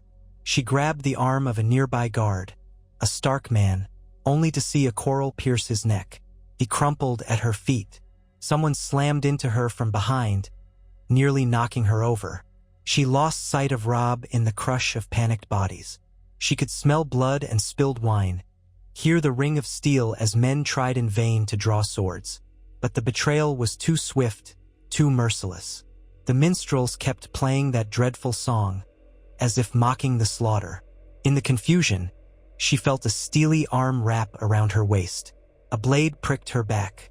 She struggled, but the arm held tight, dragging her toward a side door. Through the haze of terror, she realized it was Roose Bolton. "Don't fight," he hissed near her ear. She could barely think straight. Why would he? Then the truth hit her like a hammer. Bolton was part of this treachery, just as his son had betrayed Winterfell. She fought to twist free, but a surge of bodies trapped her, and Bolton's hold was like iron. He pulled her through a narrow hallway away from the Great Hall. The wails and shrieks faded behind them, though every scream felt like a knife in Daenerys' own flesh. She thought of Robb, of Catelyn, of the men who had come in good faith. This was slaughter, a vile betrayal beyond anything she had imagined. She tried once more to wrench free, spitting curses at Bolton, calling him a coward, a traitor. He remained maddeningly calm, dragging her into a small courtyard enclosed by high walls. Rain poured there, soaking them both immediately. Daenerys' breath came in shuddering bursts, tears of rage and horror mingling with the rain on her cheeks. She saw no other Stark men. The courtyard was guarded by Frey soldiers bearing torches that guttered in the wind. Roose Bolton propelled her toward a covered passage, ignoring her frantic struggles. At last, when they were partially sheltered from the downpour, he seized her chin, forcing her to meet his pale eyes. "Stop," he commanded, his voice barely above a whisper. "There is no escape for you here, but if you cooperate, I might see that you live." He glanced over her face. A Targaryen under my control could be most useful or most profitable. She trembled with fury. Robb and Lady Catelyn. They are dying, he said coldly. The Stark line ends tonight. Well, aside from those I cannot reach. He gave a small, humorless smile. You, of course, are no Stark by blood. But you have been of their household for years. That alone has sealed your fate. Unless you wish to serve a different purpose. She spat at him, though the rain mixed with her spit before it reached his face. He wiped the water from his cheek, his eyes like slits. You are as foolish as your father, he said softly. The Mad King believed his blood made him invincible. It did not. A good deal of stabbing proved him wrong. Now hush, or I'll deliver your head to Lord Tywin along with a nice letter. She had never experienced such loathing. The memory of Ramsay and Winterfell rose in her mind, the cruelty in his eyes, the destruction he had wrought. Now she saw the father behind that cruelty. The lightning flashed overhead, illuminating the courtyard as thunder rumbled. Bolton turned, barking an order to the Frey guards. 2 men stepped forward, swords drawn. Daenerys glanced around wildly. There was nowhere to run except back into the great hall, which was a death trap. The gates to the outer yard were barred, more Frey men waiting on the walls. She was trapped as surely as a sparrow in a falcon's claws. A shriek sounded behind them. Daenerys' head whipped around to see Lady Catelyn, soaked with rain and blood, her auburn hair in disarray. She staggered into the courtyard, holding a blade to the throat of a young girl, one of Walder Frey's granddaughters. Catelyn's eyes were wild with grief and desperation. She took a ragged breath, her voice shaking. "Let my son go," she cried. "Let Robb go, or I'll kill her." Bolton turned, raising an eyebrow as he took in the sight. "Your son," he repeated. His voice was as calm as if they discussed the weather. "Your son is likely dead already, my lady." A tortured moan escaped Catelyn's lips. "Liar," she hissed, pressing the blade closer to the girl's neck. The girl sobbed, eyes wide with terror. "Let us leave. Let us leave now, or I'll..." She never finished. One of the Frey archers loosed an arrow, striking Catelyn in the chest. She gasped, stumbling, her grip loosening. The Frey girl tore free, shrieking. Another arrow flew. Catelyn collapsed to her knees, eyes dimming, lips forming a silent plea for mercy from gods who seemed deaf to any prayers this night. Her gaze locked with Daenerys's for an instant as if Catelyn recognized her, wanted to speak to her. Then she fell forward, her face pressed against the soaked stones. A hollow scream tore itself from Daenerys's throat, though she scarcely recognized her own voice. She lunged toward Catelyn's body, but Bolton's men seized her arms, wrenching them behind her back. She could barely see through the rain and tears. Lightning flared again, revealing the smear of blood on the stones, the vacant stare in Catelyn's eyes. Dimly, Daenerys wondered if Robb still lived or if he had already met the same fate. The Red Wedding, they would call it in years to come, but at that moment it was an endless horror from which there seemed no escape. Bolton tilted his head. "Bind her," he ordered. "We take her north. I'll deliver her to my holdfast at the Dreadfort. In time, we'll see about her future." His tone was casual, as though discussing the purchase of a new horse. Daenerys felt rough hands force her wrists together. Leather cords bit into her skin. She wanted to fight, to claw and bite until she drew blood, but too many men pinned her in place. She saw movement along the walls, more crossbowmen, more Frey soldiers scanning for survivors.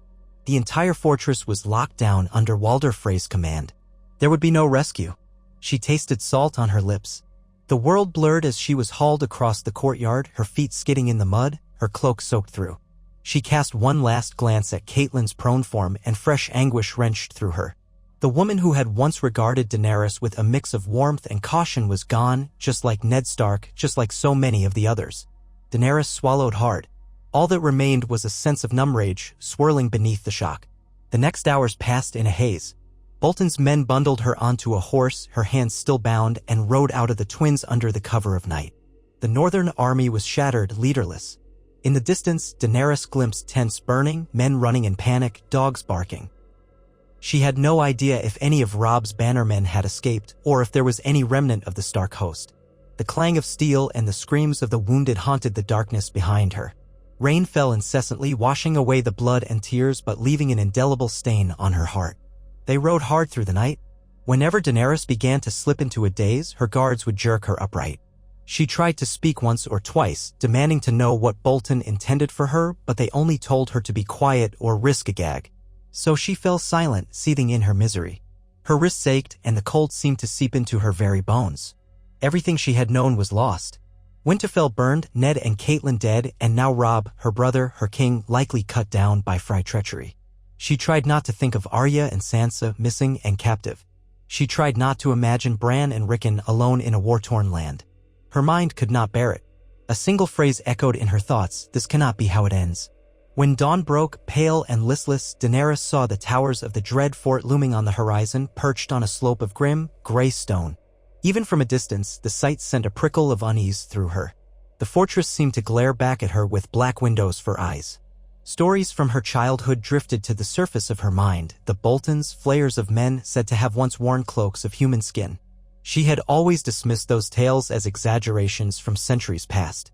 Now she wondered if even the darkest rumors fell short of the truth. They rode through the gates into a bleak courtyard, the walls lined with flayed man sigils. She'd never noticed how disturbing that sigil was until now, a pinkish, skinless figure sprawled upside down on a cross. She felt a sick lurch in her stomach. Around them, Bolton men snapped to attention, casting curious, pitying, or callous looks at the bound girl. She tried to hold her head high, even as dirt and dried blood caked her face. Roose Bolton emerged from the mass of riders, dismounting with smooth efficiency. He barked orders for men to stable the horses, for others to see to the baggage. Then he turned to Daenerys, eyes roaming over her. Take her to the tower room, he directed the guards. See that she is washed and given fresh clothes. I will speak to her once she has recovered her composure. The tower room, as it turned out, was a small, cramped chamber at the top of a winding stair. It contained a single bed with threadbare blankets, a rickety wooden table, and a narrow window that overlooked the courtyard. 2 guards brought her there, unbound her wrists, then made a hasty exit, barring the door behind them. Daenerys stumbled to the bed, cradling her bruised wrists, tears stinging her eyes.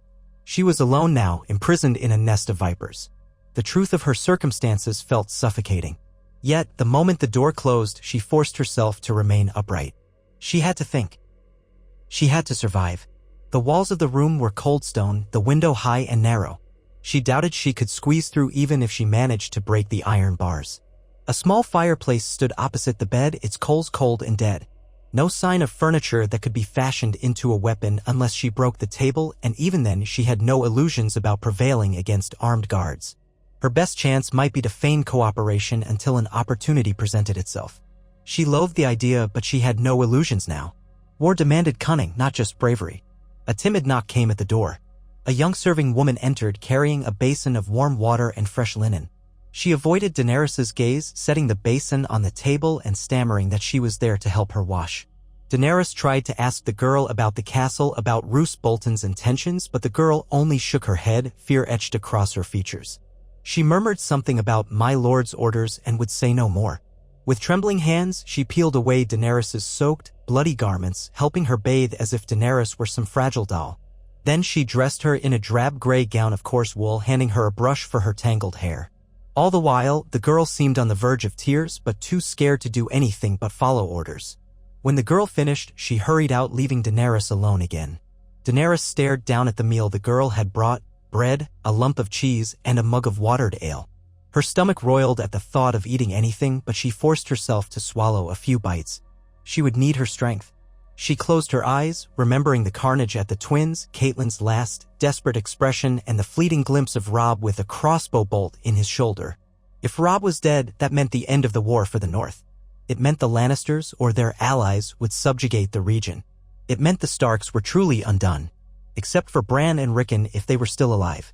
Arya, too, if she had survived the chaos. Sansa was locked in King's Landing, or so the rumors said. Daenerys clenched her fists, fighting back tears. She could not crumble. For the sake of the Stark children who might still live, and for her own dignity, she had to remain strong. A Targaryen never yields, she told herself, recalling the stories of her ancestors crossing the sea on dragons. But the knowledge that her father had gone mad with power tempered any sense of pride. She was not like him. She would never be like him. The hours crawled by. She tried to rest on the bed, but sleep eluded her, images of the slaughter playing in her mind like a gruesome loop. She rose again, pacing the cramped space, pressing her forehead against the cold stone walls in an attempt to quell the rising panic. Night fell beyond the narrow window, the gray sky shifting to a starless black. No one returned. She was left alone with her grief, battered by the hush of the tower and the dull ache in her wrists where the cords had rubbed them raw. At last, near midnight, the door opened. Roose Bolton entered, bearing a lantern. His face was expressionless, illuminated by the yellow flame that danced across his pale skin. The guards remained outside, shutting the door, leaving the two of them alone in the flickering gloom. He did not waste time with pleasantries. "Sit," he said, gesturing to the edge of the bed. Daenerys refused, standing defiantly, arms folded. Her hair was half damp, trailing over her shoulders. Bolton stared at her for a moment, then let out a quiet sigh. "Stubborn like a Stark," he remarked. "Or perhaps that is the Targaryen pride. Either way, you will listen to what I have to say." She glared at him, swallowing her fury. "You betrayed us. You killed them all. Why not kill me too? What do you want from me?" A faint smile played on his lips. Questions. Very well. I want leverage, my lady. The realm is in flux. The North, in particular, shall soon feel a shift in power. King Robb is no more. Yes, he's dead, before you ask. The young wolf has been silenced. Lady Catelyn is dead. House Stark is all but finished. He paused to let those words sink in. Daenerys' throat constricted, though she refused to give him the satisfaction of seeing her tears. There are still loose ends, young Bran and Rickon, if they can be found, plus the Wild One, Arya, and the elder girl in King's Landing. But here you are, a Targaryen with direct ties to the Starks. Tywin Lannister will be most interested to learn of your existence. She stiffened, heart-pounding. You plan to give me to the Lannisters? Bolton tilted his head. Possibly. Or perhaps I'll keep you here. There are those in the south who might pay a high price indeed for a Targaryen bride or for a hostage of your lineage. You see, your heritage is no longer just a secret. Word will spread, eventually. But how and when it spreads is up to me. She spat. You are a monster, no better than your son. His eyes hardened at the mention of Ramsay. My son is impulsive. He lets his appetites rule him. I am more measured. He took a step closer, lowering his voice. I care little for your insults, my lady. But I do care for your potential. You can live out your days here, locked away, or you can cooperate and perhaps earn a more comfortable arrangement. I might even send you south in style to marry into some house that will benefit me. There are possibilities if you learn to obey. Daenerys' stomach churned with revulsion. She managed a derisive laugh, though her voice trembled. You think I'll obey after everything you've done? You think I'll help you gain more power? I'd sooner slit my own throat. He shrugged, as if her defiance meant little. We shall see. Everyone has a threshold. Hunger, cold, solitude, they can be very persuasive. I promise you, I won't mar your face or your body in any visible way. That would lessen your value. He brushed a fleck of dust from his sleeve. Still, I can make your existence quite miserable if you resist too vigorously. In that moment, Daenerys realized the full depth of the predicament she faced. Bolton had orchestrated the downfall of the Starks at the Twins. He would show her no mercy. And behind him loomed the even more horrifying presence of his son, Ramsay, rumored to be the new Lord of Winterfell by some vile arrangement with the Freys. She felt a cold sweat on her palms, a swirl of hatred and desperation, but she schooled her features into something approximating composure. She could not fight him directly, not now. She lowered her gaze, letting silence stretch. It was the hardest thing she had ever done, to appear cowed before this man. But she sensed that open rebellion would only provoke him and put her in an even smaller cage. Finally, she murmured, What do you want me to do? A small gleam of triumph lit his eyes. Ah, better. He stepped back, setting the lantern on the table.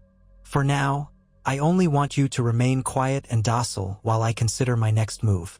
When I have decided your fate, you will do as I instruct. If you behave, you'll be given comforts. Better meals, a warmer bedchamber, perhaps a chance to walk in the courtyard on occasion. If you attempt escape or defiance, you will be punished. Understood. She nodded, her heart hammering. She prayed he could not see the revulsion and rage coiled behind her eyes. Yes, good. I will return in a few days once I've concluded negotiations. Until then, rest. Put your mind to better use than daydreaming of rebellion. He turned to go, then paused. I wonder if you dream of dragons at night. The last Targaryen in the north. Some might call that poetic. Whatever the case, you would do well to focus on your new reality instead of clinging to illusions. With that, he picked up the lantern and swept out of the room. The door slammed shut, and the bolt slid into place. Daenerys. Wyatt exhaled a shaky breath, letting the tears come now that she was alone again. But as she wept quietly so the guards would not hear, she felt a seed of defiance sprouting in her chest. Perhaps House Stark had been broken, but their memory lived on in her, in whatever might remain of Ned Stark's children scattered across Westeros. Perhaps House Targaryen was a ruin, but it still contained the spark of old fire. She would not let her enemies snuff it out. If she had to pretend docility for a while, so be it. She would wait, gather her strength, and look for a chance to strike. For the first time in days, she felt a dim flicker of hope. It was faint as a guttering candle, but still it glowed in her heart. Eddard Stark had taught her about honor, but he had also taught her about resolve. She thought of Arya, the fierce child who never submitted to expectations. She thought of Jon Snow, who had always walked a lonely road but refused to abandon what was right. She thought of Robb, cut down by treachery. For all their sakes, for all the slain and the lost, she would not give in. She would never yield to the Boltons, nor to the Lannisters, nor to any man who believed that cruelty and fear could extinguish her spirit. Her wrists still burned from the bindings, but she hardly noticed the pain. Instead, she pressed her hands against her cheeks, wiping away tears, and stared at the cold embers in the fireplace. Slowly, her trembling lessened, replaced by a quiet determination. If she was the blood of the dragon, then that blood would guide her. She would not be the Mad King's daughter. She would be Daenerys, tempered by the snows of Winterfell, sharpened by the wolf's loyalty, and tested by betrayal. She would find a way out of this prison. One day, she would avenge those who had died at the Twins. One day, the men who thought to break her would learn that some flames could never be doused. The next morning dawned bleak, the sky a swath of muddy gray. A guard came with a simple breakfast, more stale bread, thin soup, water, and set it on the table without a word. The door closed again. Daenerys forced herself to eat, careful not to devour it too quickly. She needed to keep her strength up. Afterward, she examined every inch of the chamber, pressing on stones in hopes of finding a hidden passage. Nothing. She tested the window, but the iron bars were solid. She was locked in tight. A day passed, then another. A routine emerged. A guard would bring her food thrice a day, sometimes accompanied by the same serving girl who had helped bathe her, who would empty the chamber pot and timidly offer her fresh water to wash. Daenerys attempted conversation each time, but the girl never responded beyond nods or shakes of her head. Fear had sealed her lips. Daenerys noticed bruises on the girl's arms that hadn't been there before. The Dreadfort was no place of kindness. Daenerys forced herself to remain calm, obedient, never raising her voice to the guards. She gleaned what little she could from their muttered snippets of conversation. She learned that Walder Frey's betrayal had been orchestrated well in advance, that Roose Bolton had struck a deal with Tywin Lannister to secure the North once Robb Stark was eliminated. The Lannisters had promised Bolton the title of Warden of the North. She also heard that Ramsay Snow, now legitimized as Ramsay Bolton, styled himself Lord of Winterfell, though the castle remained a burnt shell. The men laughed about it, calling Ramsay the Bastard Lord. Daenerys felt sick every time she heard his name. The savage swirl of events made her head spin, but one constant rose above the rest. The Starks were undone, and the Boltons now claimed dominion over the North. She spent her time steeling herself for whatever came next. Often, she sank into memories of Winterfell to stave off despair, the courtyard filled with fresh snow, the hot springs that warmed the castle walls, the faint smell of pines in the godwood. She thought of Arya and Sansa, wishing she knew their fates. She prayed for Bran and Rickon, wherever they might be. She wondered if Theon was still alive somewhere, though after his betrayal, her feelings toward him were tangled. Yet, she could not forget the friend he had once been. More than that, she wondered if anyone would come for her. Jon Snow was at the wall, though she had no idea if he even knew of the calamities that had befallen Winterfell. Doubt stabbed at her. Perhaps no one was left who could intervene. She might remain in this tower until she died. But that grim possibility only hardened her resolve to save herself. One evening, after nearly a week in captivity, Roose Bolton visited again. He arrived with two men she didn't recognize, hard-eyed brutes in boiled leather, and took a seat at the small table, motioning for her to remain standing. She obeyed, burying her scorn. He explained that he had sent word to King's Landing regarding a special prize in his possession. The Lannisters, however, had not immediately acknowledged his message. Tywin Lannister was known to be calculating. He might deem a Targaryen girl of limited use, or he might send a richly rewarded envoy to claim her. In the meantime, Bolton would hold Daenerys under lock and key. Daenerys asked what that meant for her day-to-day existence. Bolton allowed a thin smile. I might permit you to walk in the courtyard under guard if you continue to behave. You have not tried to escape. You have not refused your meals. That is good. He lifted a brow. You might even dine in a lesser hall with some of my retainers. But do not mistake these privileges for freedom. She forced her expression to remain neutral. I understand. Excellent, he said, rising. I shall make arrangements for you to stretch your legs in the yard tomorrow. My men will watch you closely. You will not speak with any of the servants. If you do, I will have them flogged and you locked away again. Is that clear? Her blood boiled at the threat, but she managed a curt nod. Yes. Thus began a cruel new routine. Each day, she was escorted to the courtyard by 2 guards. She walked a circuit around the yard beneath the watchful eyes of archers on the battlements. The yard was bleak, muddy ground, a few practice dummies for sword training, and the stench of old blood near the kennels. In one corner, she spied iron cages large enough to hold men. Flies buzzed around them. She dared not look too closely. Sometimes she caught glimpses of pale, fearful servants scurrying away as soon as they saw her. The guards never spoke to her beyond curt commands to keep moving. Weeks passed in this grim fashion. She had no news of the outside world, no idea if the war still raged or if the Lannisters had crushed all opposition. She learned that Bolton had left the dread fort for a short time on some errand, returning days later with a satisfied look. He never explained his comings and goings. If anything, her captivity felt more stifling with each day, her hope struggling against the shadows that pressed in. And then, late one night, she awoke to a soft scratching at her door. She sat bolt upright, heart-thudding. At first, she assumed it was the guard, but the sound was too gentle. She crept from the bed, crossing the cold floor. No voices sounded beyond the door. Slowly, she lifted the wooden latch. The door was unlocked, oddly enough. When she inched it open, she found the serving girl crouched there, eyes wide with terror. In the gloom of the corridor, the girl placed a shaking finger to her lips, beckoning Daenerys to follow. Every instinct screamed caution, but Daenerys felt a surge of adrenaline. This could be a chance either for escape or for a trap. She reminded herself of the guards, the locked gates, the archers. But the girl looked desperate, as though she had risked everything to come here.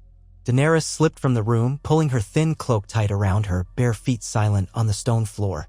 The girl led her down a narrow staircase she hadn't known existed, a spiral dropping into the depths of the keep. The air grew damp and cold, the passage lit only by the girl's small oil lamp. Daenerys's pulse hammered, expecting at any moment to encounter guards.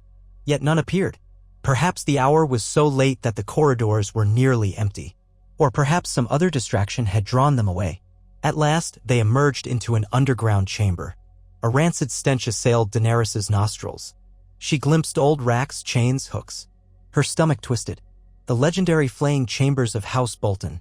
The girl stopped short, pressing her back against the wall, trembling so violently that Daenerys thought she might drop the lamp. Whispering, the girl said, "My lady, you must not stay here. Lord Bolton means to send you away soon, maybe to the Bastard or to the south. Bad men, so many bad men here." She clutched Daenerys' sleeve, her eyes filled with pleading. "You can run. There's a tunnel. Old, under the keep. Goes out by the river. I heard the guards talk about it. But you must hurry." Daenerys' heart leapt. "Why are you telling me this?" she whispered. Tears glistened in the girl's eyes. "My brother. Ramsay took him. He's gone. I cannot bear this place. If I help you, maybe the old gods will forgive me." She stared at the chains on the wall as though she saw ghosts there. "Come, I'll show you." They moved deeper into the darkness, stepping over puddles and piles of old debris. The lamp's glow cast wild shadows on the walls. Daenerys fought the urge to retch at the smells. Rotting flesh, rancid sweat. Eventually, the corridor sloped downward, narrowing until they reached a small, low passage partially collapsed. A draft of fresh air teased Daenerys' face, faint but unmistakable. She crouched, peering into the rubble.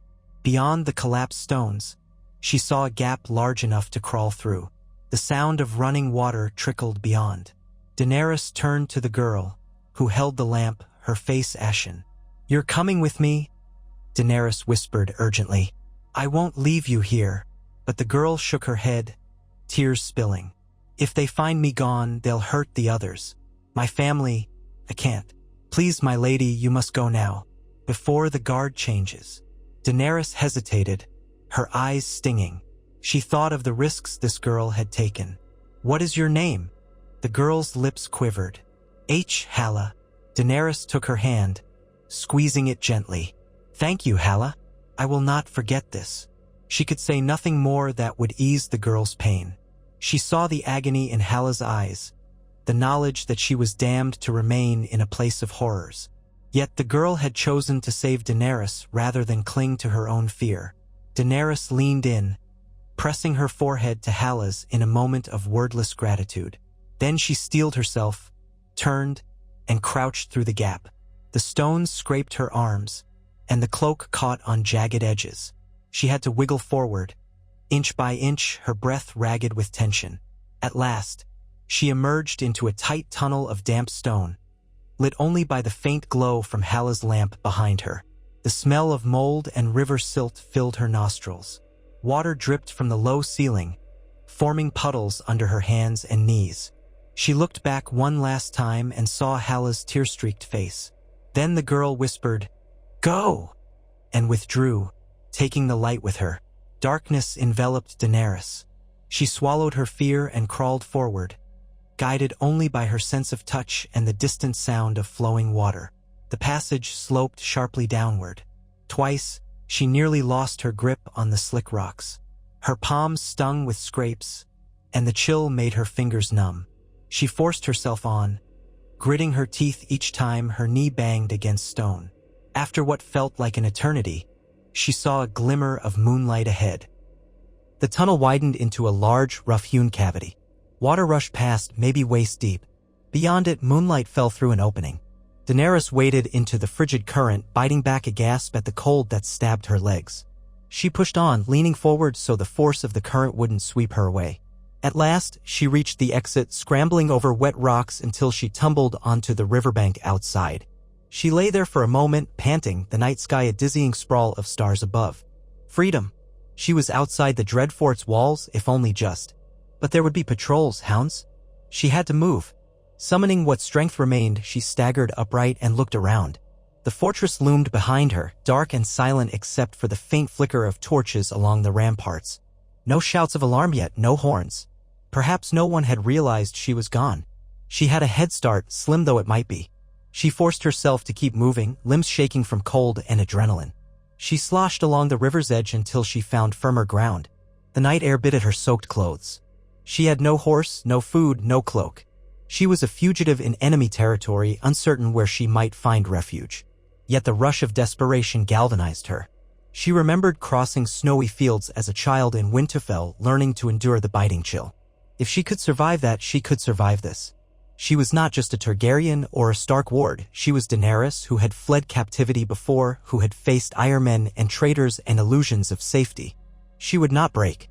She followed the river upstream for a time, seeking to put distance between herself and the Dreadfort. The wet gown clung to her skin, turning her movements clumsy. More than once, she stumbled over roots or rocks, falling to her knees. Each time, she forced herself up again. Wolves howled in the far distance. The sound at once chilled her and ignited something in her chest, memories of dire wolves in Winterfell, the symbol of the family she loved. She found herself whispering their names as she pressed on. Robb, Arya, Sansa, Bran, Rickon. Ned, Catelyn. I won't forget you. I promise. Hours later, dawn broke, an anemic winter sun staining the sky pale yellow. Daenerys' teeth chattered. She had to find shelter soon or risk freezing to death. A cluster of trees loomed not far ahead, and she mustered the last of her strength to reach them. Within the partial cover of the pines, the wind was less brutal. She collapsed against a trunk, gulping ragged breaths. Her entire body shook with cold. The raw cuts on her hands and knees burned. But she was alive. She might well die in these woods, she thought. Yet that possibility, dreadful as it was, felt preferable to returning to Bolton's clutches. She dozed fitfully, waking to the brush of cold wind on her cheeks. Sometime later, she had lost track of time. She heard movement, the crunch of boots on snow. Her heart lurched. She scrambled up, darting behind a tree. Through the pines, she glimpsed a man and woman approaching, swathed in furs. A pair of hounds sniffed at the ground beside them. They didn't wear Bolton colors, but that didn't guarantee safety. Daenerys remained perfectly still, hoping they would pass by without seeing her. The hounds paused, lifting their noses, and she felt dread coil in her belly. Then the man spotted her. He raised a hand, and she caught a glint of steel at his belt. "Who goes there?" the woman called sharply. Daenerys stayed silent, pressing herself against the trunk. The man and woman exchanged a look, the dogs circling. Come out, the woman demanded, stepping closer. Her accent was northern, not the clipped tones of the dread fort guards. Daenerys considered her options. Running seemed futile, the dogs would chase her down. Fighting them unarmed was suicidal. She could only hope they were not Bolton allies. Slowly, she emerged from behind the tree, hands raised in what she hoped was a non-threatening gesture. The man and woman took in her bedraggled state, hair in a tangle, clothes torn, face etched with exhaustion. Their eyes widened. The woman loosened her grip on her own short spear. "Gods, you look half dead," she said. "Please," Daenerys managed, her voice rasping. "I fled the Dread Fort. I mean no harm. I only you." The man shook his head. "Dread Fort? Gods be good, you must be mad. No one flees that place and lives." He glanced around nervously as if expecting Bolton men to appear at any moment. "Are you alone?" She nodded, struggling to stand straight despite her trembling legs. I ran in the night. They held me prisoner." The woman exhaled, the anger in her gaze turning to pity. "Bolton devils," she muttered. "We're no friends of them. We're freeriders from the hills trying to avoid them ourselves." She frowned at Daenerys's pale hair and battered appearance. "You need warmth, food, rest? Come with us, if you will. We've a hidden camp not far from here." Daenerys hesitated, but her desperation left little choice. She sensed no deception in these two. They wore tattered furs, their expressions hardened by the brutal conditions of the North in wartime. If they planned to harm her, they could have done so already. She nodded, letting them lead her through the pines. The dog sniffed warily around her feet, but she did not flinch. She did her best to keep pace, though every step sent jolts of pain through her aching limbs. They reached the camp by midday, a small clearing screened by thick evergreens, several makeshift huts fashioned from branches and hides. A ragged group of men, women, and children huddled around a fire pit, eyes fearful. Daenerys realized these were refugees, small folk driven from their homes by marauding soldiers or the chaos of war. She saw malnourished faces, a pregnant woman clutching a toddler, an old man with a crudely bandaged stump in place of a hand. These were the casualties of the battles that had raged across the north, those who had lost everything. Yet they remained free, hidden from the worst of Bolton's rule. One by one, they looked at Daenerys with a mixture of suspicion and compassion. The woman who had found her introduced herself as Yvette, and the man was Hal. They explained to the others that Daenerys had fled the Dreadfort.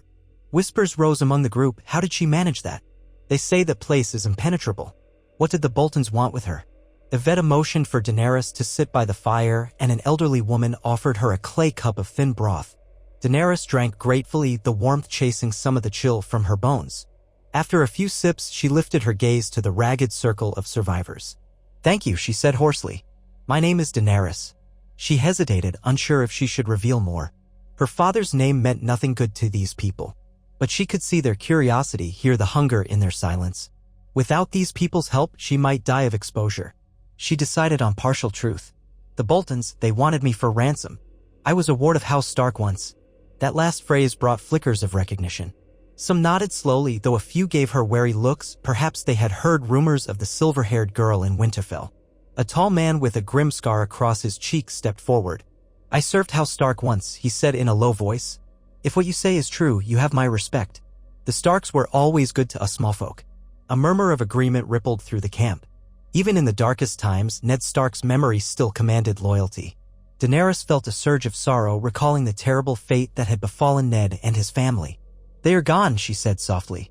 "Lord Eddard, King Robb, Lady Catelyn. The twins, it was a massacre." Her voice faltered as she relived the Red Wedding in her mind. She looked around at their drawn faces, realizing these people had likely lost loved one. In the war as well. It bound them in shared grief. Yvette laid a hand on Daenerys' shoulder. We heard rumors that the phrase turned on the Starks. War is an ugly thing, my lady, and these are ugly times." She sighed, glancing at the meager supplies in the camp. "We do what we can to survive. You're welcome to stay a while if that's your wish." Gratitude warred with caution in Daenerys' chest. "Thank you," she repeated. "I'll stay for a short time, if I may, until I regain my strength. But I can't hide forever. The Boltons will hunt me, I'm sure. And if they discover your camp has taken me in." The scarred man shook his head. "We're used to living on the run. We move often, never staying in one place too long. Their patrols rarely venture this far into the deep woods unless they know exactly what they're looking for." She nodded, relief mingling with exhaustion. Even a few nights' rest in relative safety sounded like a miracle. She ate the rest of the thin broth, ignoring its blandness, and let the warmth of the fire lull her battered body. For the first time since the night of the Red Wedding, she felt something akin to solace. The people here had faced horrors of their own, yet they still showed compassion to a stranger. That evening, she slept in one of the crude huts, enveloped in spare furs. Though the ground was hard beneath her and the cold wind seeped through the cracks, she felt oddly comforted by the presence of others nearby. She listened to their quiet murmurs in the dark, the rustling of the pines overhead. A battered old donkey brayed somewhere in the distance. A child coughed. These sounds were harsh, but they were also real, a sign of life persisting against despair. In the days that followed, Daenerys recovered some of her strength. She helped gather firewood, fetch water, mend a few torn garments using the needle and thread that Yvette offered. She remembered the lessons from Winterfell, where she had stitched her share of cloaks and tunics under Septa Mordane's watchful eye. The small tasks kept her mind occupied. No one asked for her lineage or more details of her captivity. It was as if they all knew secrets were best left unspoken in this time of danger. She found herself forming quiet friendships with a few, the scarred man, named Torrhen, who once served in Ned Stark's retinue, an older woman, Hela, who had lost 2 sons in the war, and a young mother, Mari, who shared scraps of bread for Daenerys with a fierce insistence, even though she had little enough for herself. But as the week wore on, Daenerys began to fret about her purpose. She couldn't remain here indefinitely. The Boltons would continue consolidating power in the north, while the Lannisters likely strengthened their hold on King's Landing. She had no illusions about marching against them with an army. She had no men, no gold, no influence. But neither could she sit idle. She recalled the uncertain fates of Arya, Sansa, Bran, and Rickon. If they still lived, could she find them? Could she rally any remnants of Stark loyalists to rescue them, or at least keep them safe? She thought, too, of Jon Snow, though he was bound to the Night's Watch and likely had perils enough beyond the wall. One cold morning, she sought out Torrhen near the edge of the camp, where he stood watch with a crude spear. "Torrhen," she said softly, drawing her ragged cloak around her shoulders, "I need your advice. You once served House Stark. Do you know of any lords still loyal to them? Anyone who might take me in or help me?" Torrhen glanced at her, brow furrowed. "You're thinking of leaving us?" She nodded, trying to speak steadily. "I can't stay.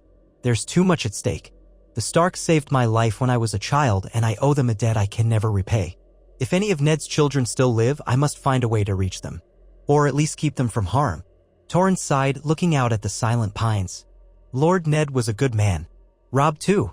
7 hells I'd see the Boltons burn for what they did at the twins. But you're a single girl alone in the wilderness. If you go knocking on the gates of any northern holdfast, you risk being turned away, or worse, handed over to the Boltons." She pressed her lips together. "I know the risk, but is there truly no one left who might stand against them?"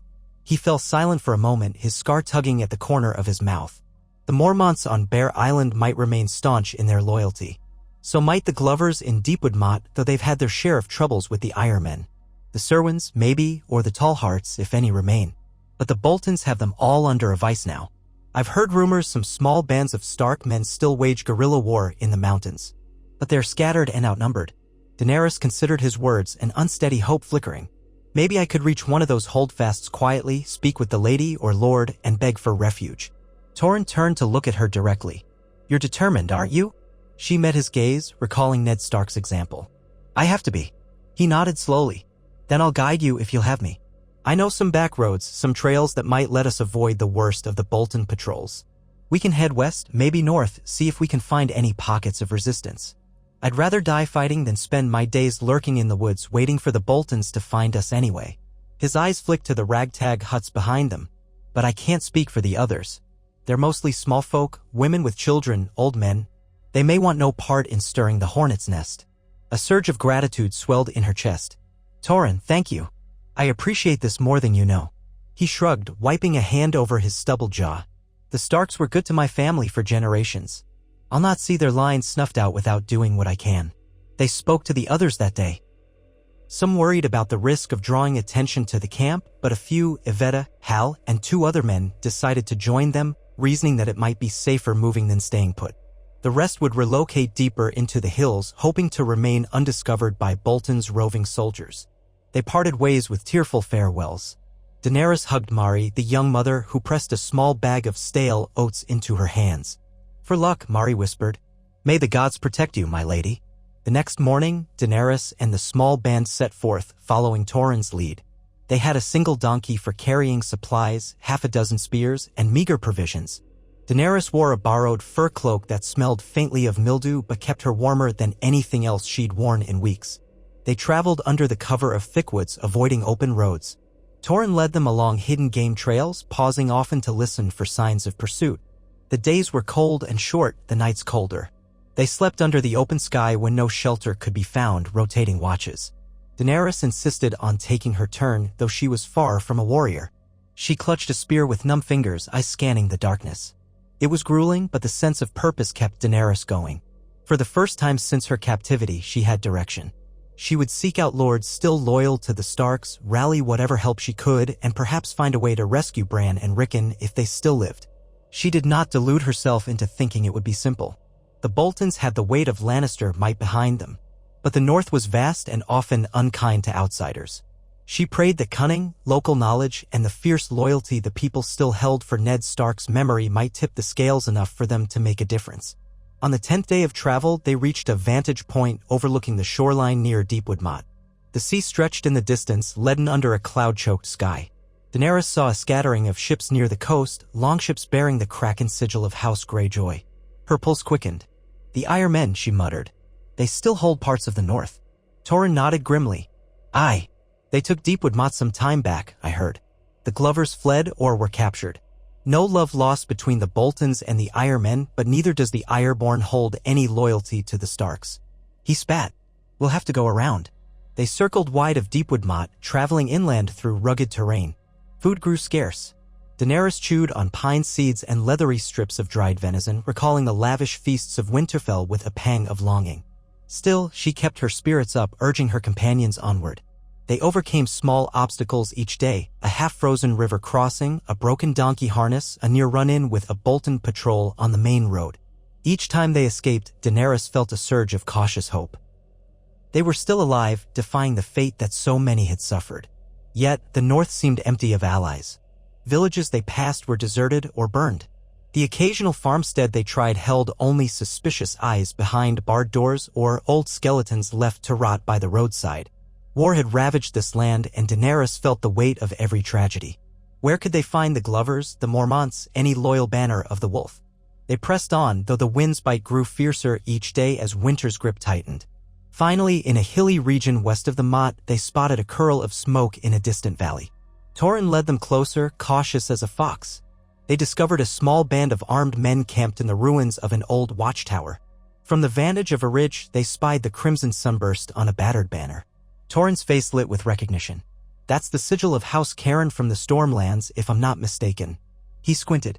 "What in the seven hells are they doing here?" Curiosity overrode caution. Daenerys nodded to Torrhen, and they descended the slope. At the watchtower's edge, they approached with weapons lowered, calling out a greeting. Men scrambled to their feet, swords half-drawn. One stepped forward, a lean knight with lines of weariness bracketing his eyes. "Who are you?" he demanded. Torrhen answered, "We're free northerners, no threat to you." He gestured to Daenerys. "This here is Lady Daenerys, once of House Stark's ward. We're seeking allies." The knight looked unconvinced until Daenerys stepped forward, carefully pulling back her hood. "Please," she said softly. "We're not your foes. You're far from home, sir. Maybe we can help each other." The knight studied her face, lingering on the silver hair. She braced herself for whatever suspicion might follow. But instead, he gave a slow nod. "My name is Ser Clayton, sworn to House Cairn. We marched north with King Renly, but well, that was before everything fell apart. We ended up splintered from our main force, stuck in these lands. Most of us are deserters now, or near enough." He let out a weary chuckle. No banners to fight under, no lord to follow. Just survival. Daenerys felt a pang of sympathy. The War of the Five Kings had shattered the realm in more ways than she could count. "We seek men loyal to the Starks," she explained. "To push back against Bolton rule if we can. Or at least to keep them from rounding us up like cattle." One of Ser Clayton's companions snorted. "You've got ambition, my lady, I'll grant you that. But you're a handful against 1,000. The Boltons have the weight of the Lannisters behind them.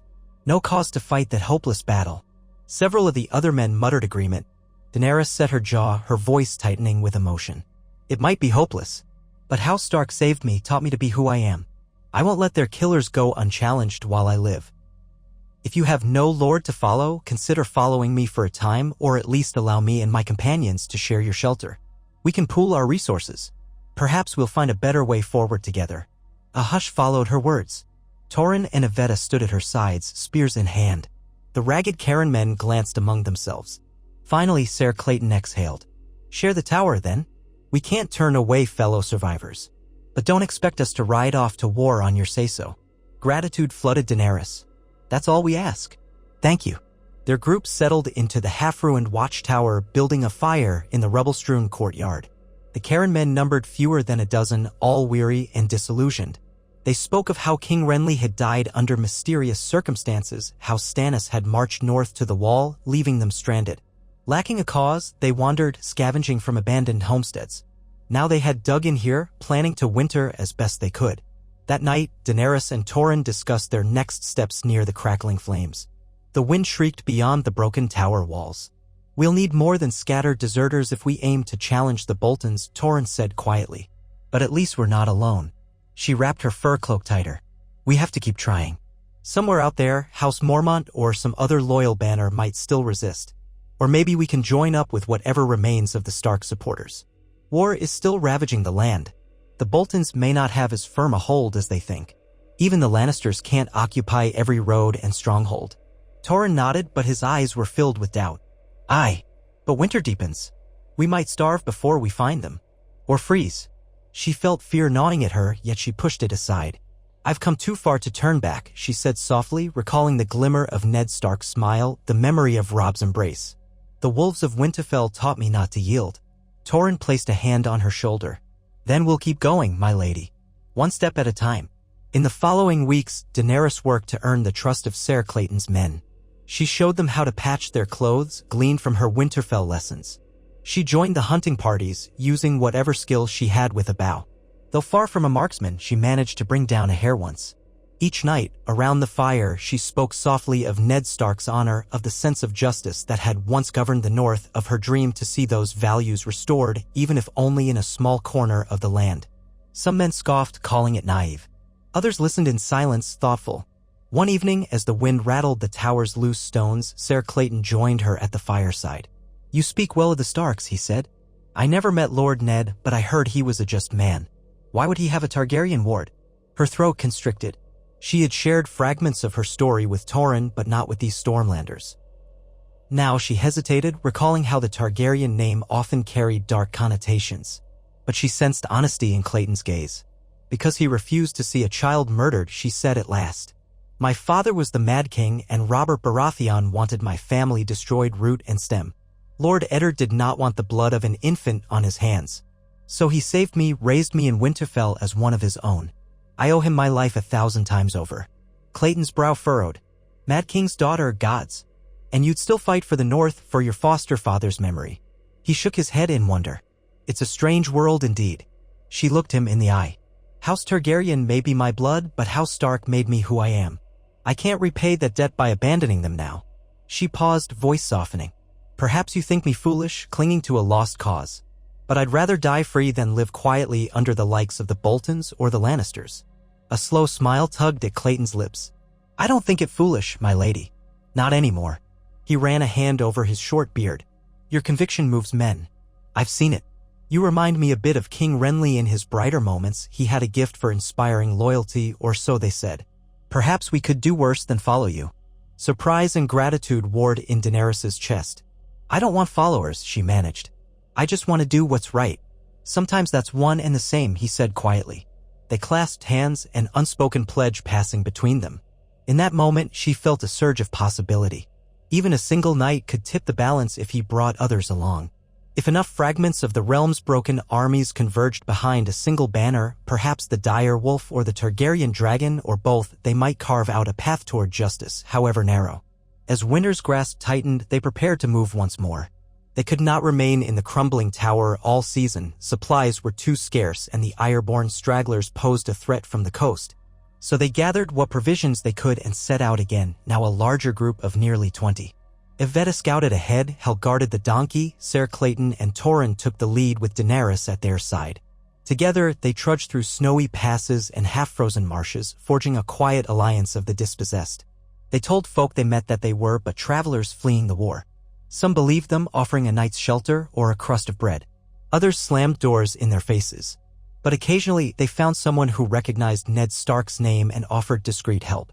A few men and women even asked to join them, unwilling to bow to the Boltons. Their band grew slowly, day by day, weaving through the battered north like a slender stream seeking a greater river. Daenerys hardly noticed the hunger in her belly or the aches in her muscles. She felt alive in a way she never had before, certain that every step forward honored the memory of the man who saved her. She shared stories of Winterfell around countless campfires, reminding her companions of the warmth and loyalty the castle once represented. And as the days passed, they began to speak her name with a quiet respect, Daenerys Stormborn, ward of Eddard Stark, unyielding in her mission. And so she continued, resolved to gather every stray soul who might stand against tyranny. She carried the North in her heart and the dragon's blood in her veins. Her father's madness and cruelty did not define her, Ned Stark's compassion did. If a single spark of hope remained for the realm, if a single chance existed to restore some measure of justice, she would seize it. Even in the bitter cold of winter, she felt the faintest ember of fire in her soul, burning for those she had lost. She would neither kneel nor bow to fear, for in her dreams, the wolves of Winterfell still howled and dragons soared on the wind, promising that her story was far from over. Daenerys could not recall the last time she had felt truly warm. Each day, the winter winds seemed to bite deeper into her flesh, as if the entire north conspired to test the mettle of those few who still traversed its ravaged lands. She pressed the hood of her fur cloak tight against her cheeks, breathing shallowly through chapped lips. The band she led had grown from a paltry handful of refugees to nearly 30 souls, ragged yet resolute. Some of them were Stormlanders like Ser Clayton, lost to the tides of war after Renly Baratheon's death. Others were Northerners displaced by betrayal or the Ironman's raids. A smattering of them had simply drifted in, guided by word of mouth or pure desperation, until they found themselves following Daenerys Targaryen, once a ward of House Stark, now a fugitive from the Boltons, the last spark of loyalty to a home that had been burned. They trod single file through a half-frozen marsh at dusk, the sky overhead streaked with the grim purple of an oncoming snowstorm. Reeds poked through the icy water in brittle tangles, rasping against the knees of the donkey that carried their limited provisions. Daenerys walked near the front, her spear clutched in numb fingers. Torrhen was a step ahead, scanning the terrain with wary eyes. His scarred face had become as familiar to her as her own hand.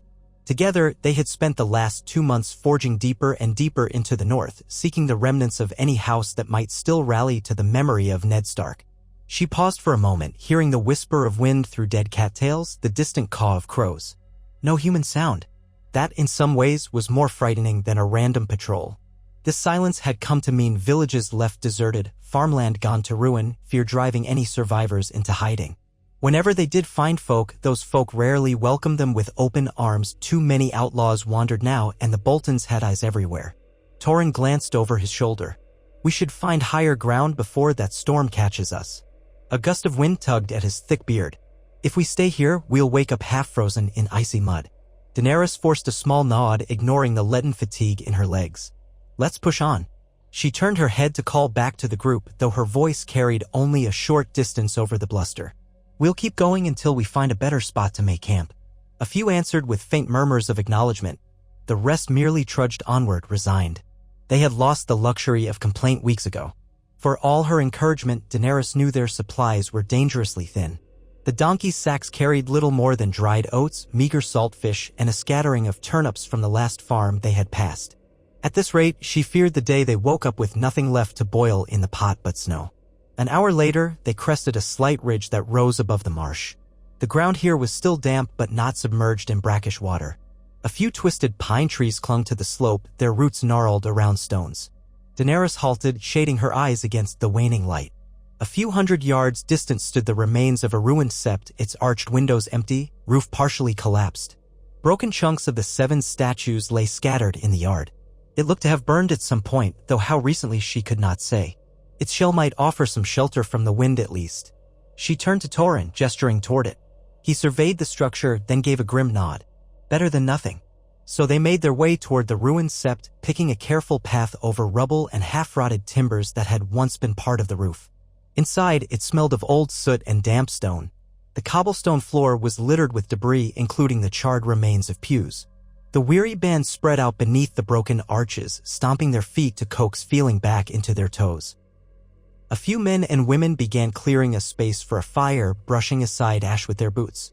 Ser Clayton approached Daenerys, removing his gauntlets. "We'll set up a watch rotation as usual. No telling who might be skulking about in these parts." She agreed with a tilt of her head.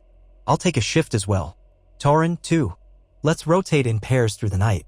Clayton's eyes lingered on Daenerys for a moment, a subtle concern in them. "You need rest. You look half dead." A wry quirk of her lips was all the humor she could muster.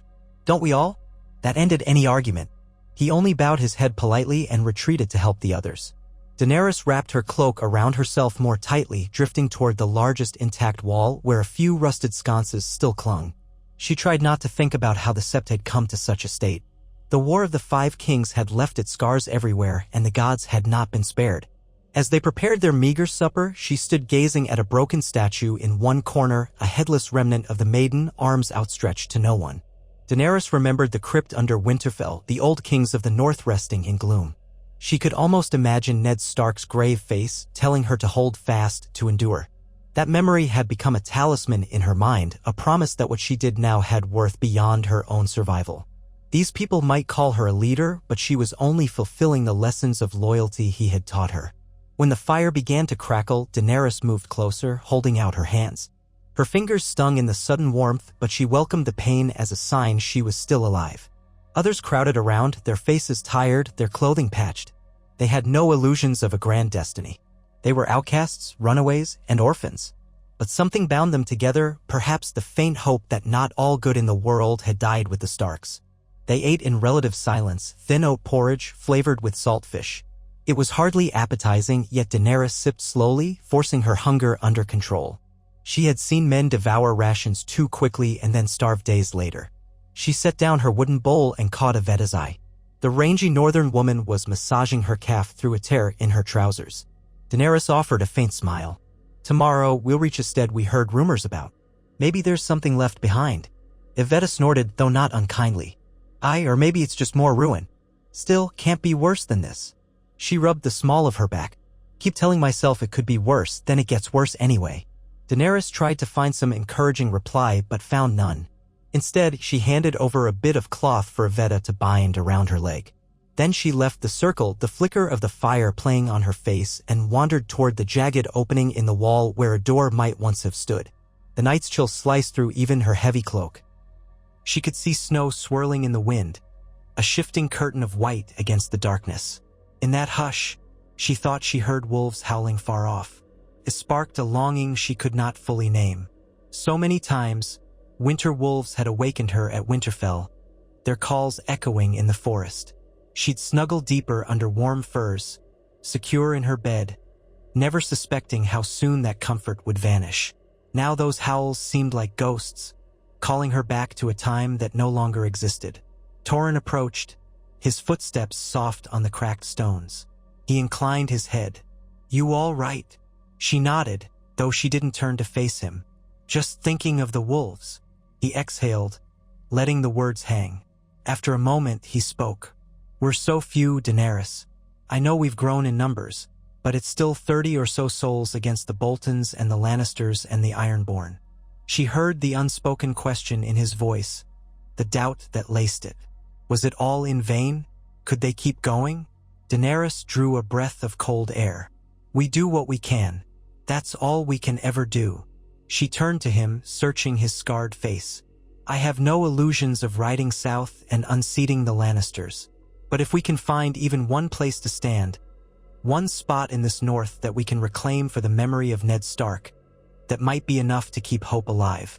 Torrhen lowered his gaze, nodding. He seemed comforted by her conviction, however uncertain it was. Sometimes she told herself that if she spoke bravely, it might become true. Perhaps that was how all leaders managed. A show of courage, even if the heart trembled. She placed a hand on his arm. "We'll endure the night, find that stead tomorrow, and then we'll decide our next move. One step at a time." He gave a brief smile. "One step." Then he gestured back toward the fire. "You should rest. I'll take first watch with Hel." Daenerys almost argued, but exhaustion pressed on her like a weight. She dipped her chin in thanks and followed him back inside. The watchers took their positions along the walls, while the rest of the group settled in to sleep around the fire, burying themselves under what blankets they owned. Daenerys curled up with her cloak and tried to imagine she was safe behind Winterfell's thick walls. Her mind drifted, conjuring images of Arya giggling in the courtyard, of Sansa humming while brushing her hair, of Jon's quiet presence when they were children. For a moment, she could almost feel them near, but the moment passed, giving way to the endless hush of winter. She woke intermittently to the crackle of the dying fire. Once, she opened her eyes to see Yvette tending the flames, her profile stern in the shifting glow. Another time, she stirred to the sound of wind howling through broken windows, and she saw Ser Clayton pacing near the arch with a torch in hand. No one spoke, yet the oppressive hush told her the night had passed without calamity. She drifted again into restless dreams. When dawn came, it was colorless, the sky choked with low-hanging clouds. Daenerys rubbed the stiffness from her muscles, wincing at how the cold had seeped into her bones. The group ate a scant breakfast of leftover oats and watery tea made from boiled pine needles. Then they gathered their belongings and set out, leaving the ruined sept behind, forging deeper into the wilderness. They had learned not to linger in any place for too long. The day's march was rough, the snow clinging to their boots, turning each step into a slog. Around midday, the wind eased, revealing a landscape of rolling hills bristling with evergreens. Daenerys paused at the crest of a small rise, scanning the horizon. Her heart leapt a little to see thin trails of smoke rising from some hidden vale beyond the next ridge. Smoke meant fires, and fires meant people.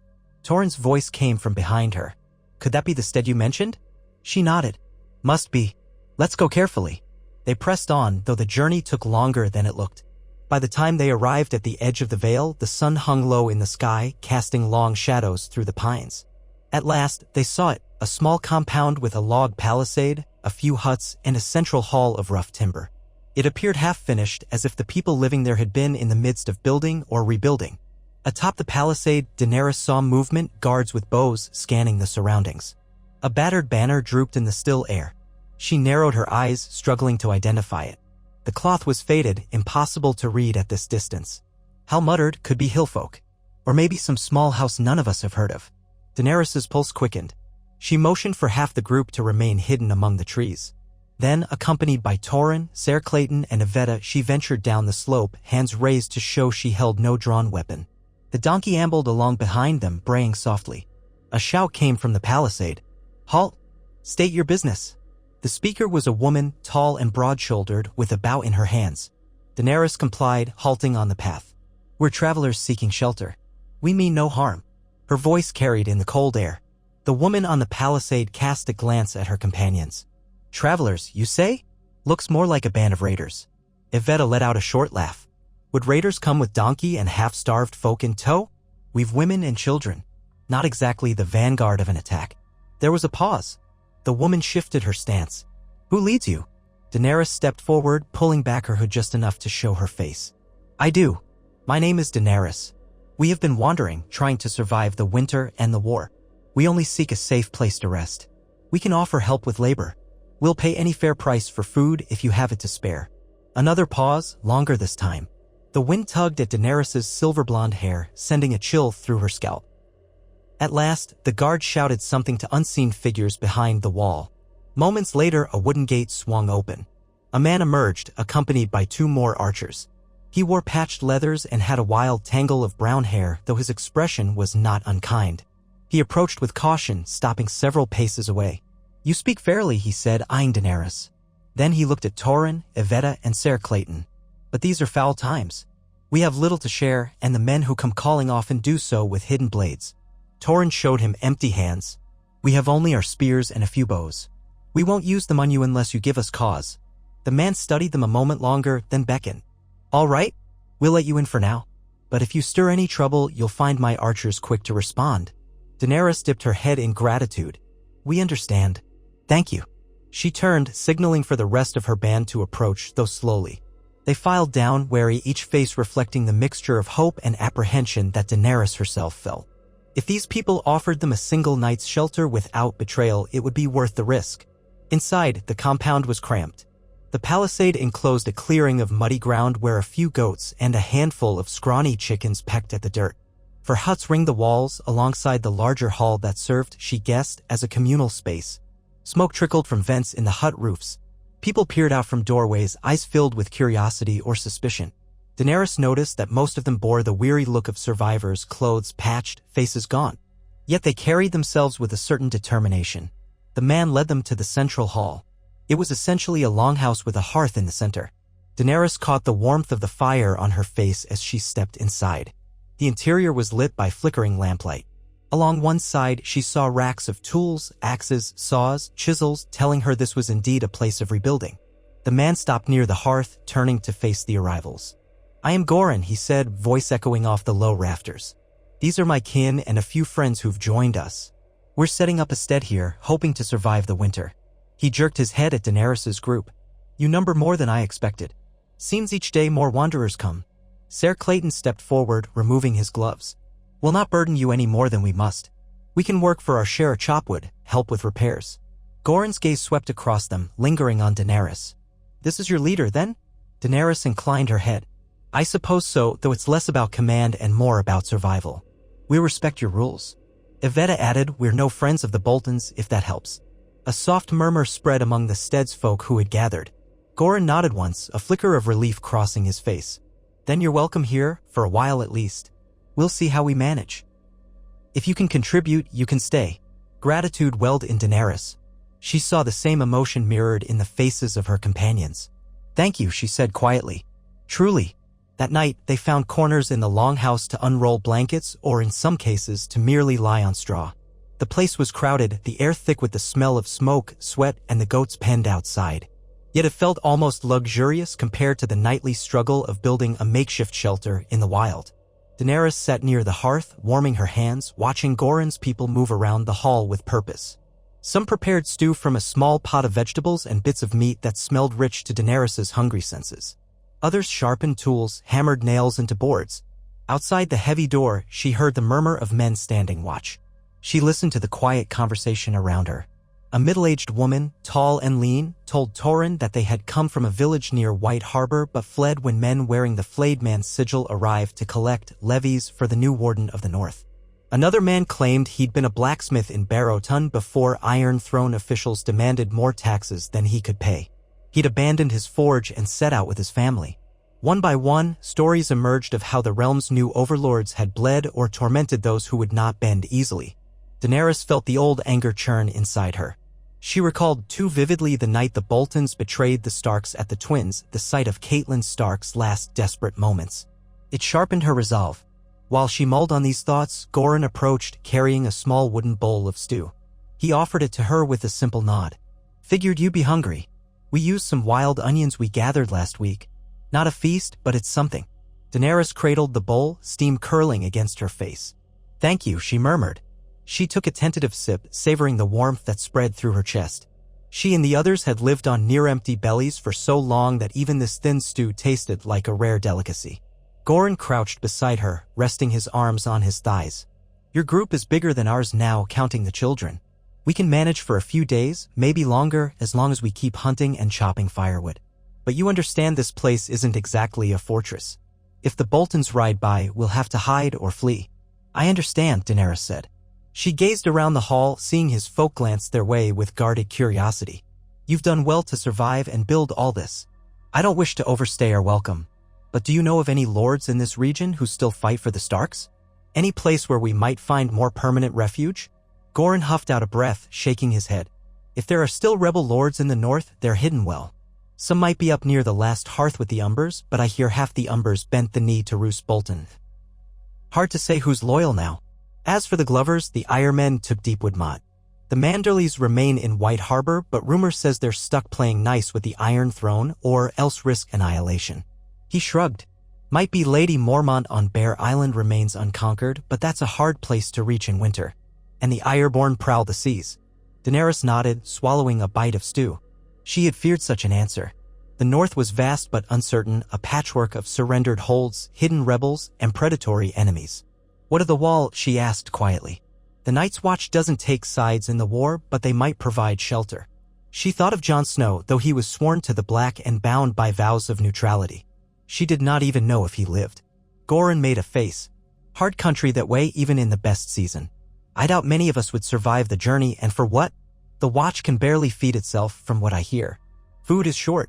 Some say wildlings have swarmed south of the wall. Others say it's just Raven's nonsense. In any case, the Black brothers won't want a band of refugees. They can't shelter so many mouths. Dismay tugged at Daenerys' heart, but she forced herself to remain composed. I see, she said at last. Still, we'll keep searching for an answer. If we find one, you and your folk would be welcome to join us. Goran gave a tired smile. We'll consider that. But for now, we have our hands full just keeping the stead afloat. He patted her shoulder gently, then rose. Finish your stew, get some rest. We'll talk more in the morning. After he walked away, Daenerys stared into the flickering embers of the hearth. The stew had rekindled her energy, but her mind churned with doubts. Each lead seemed more difficult than the last. Bear Island lay across treacherous seas filled with ire-born raiders.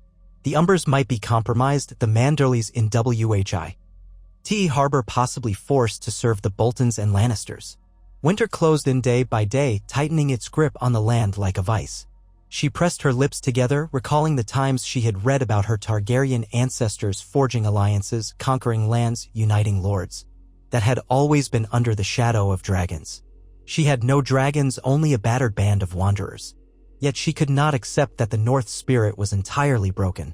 She finished the stew and set the bowl aside, then curled up near the hearth with her cloak as a blanket.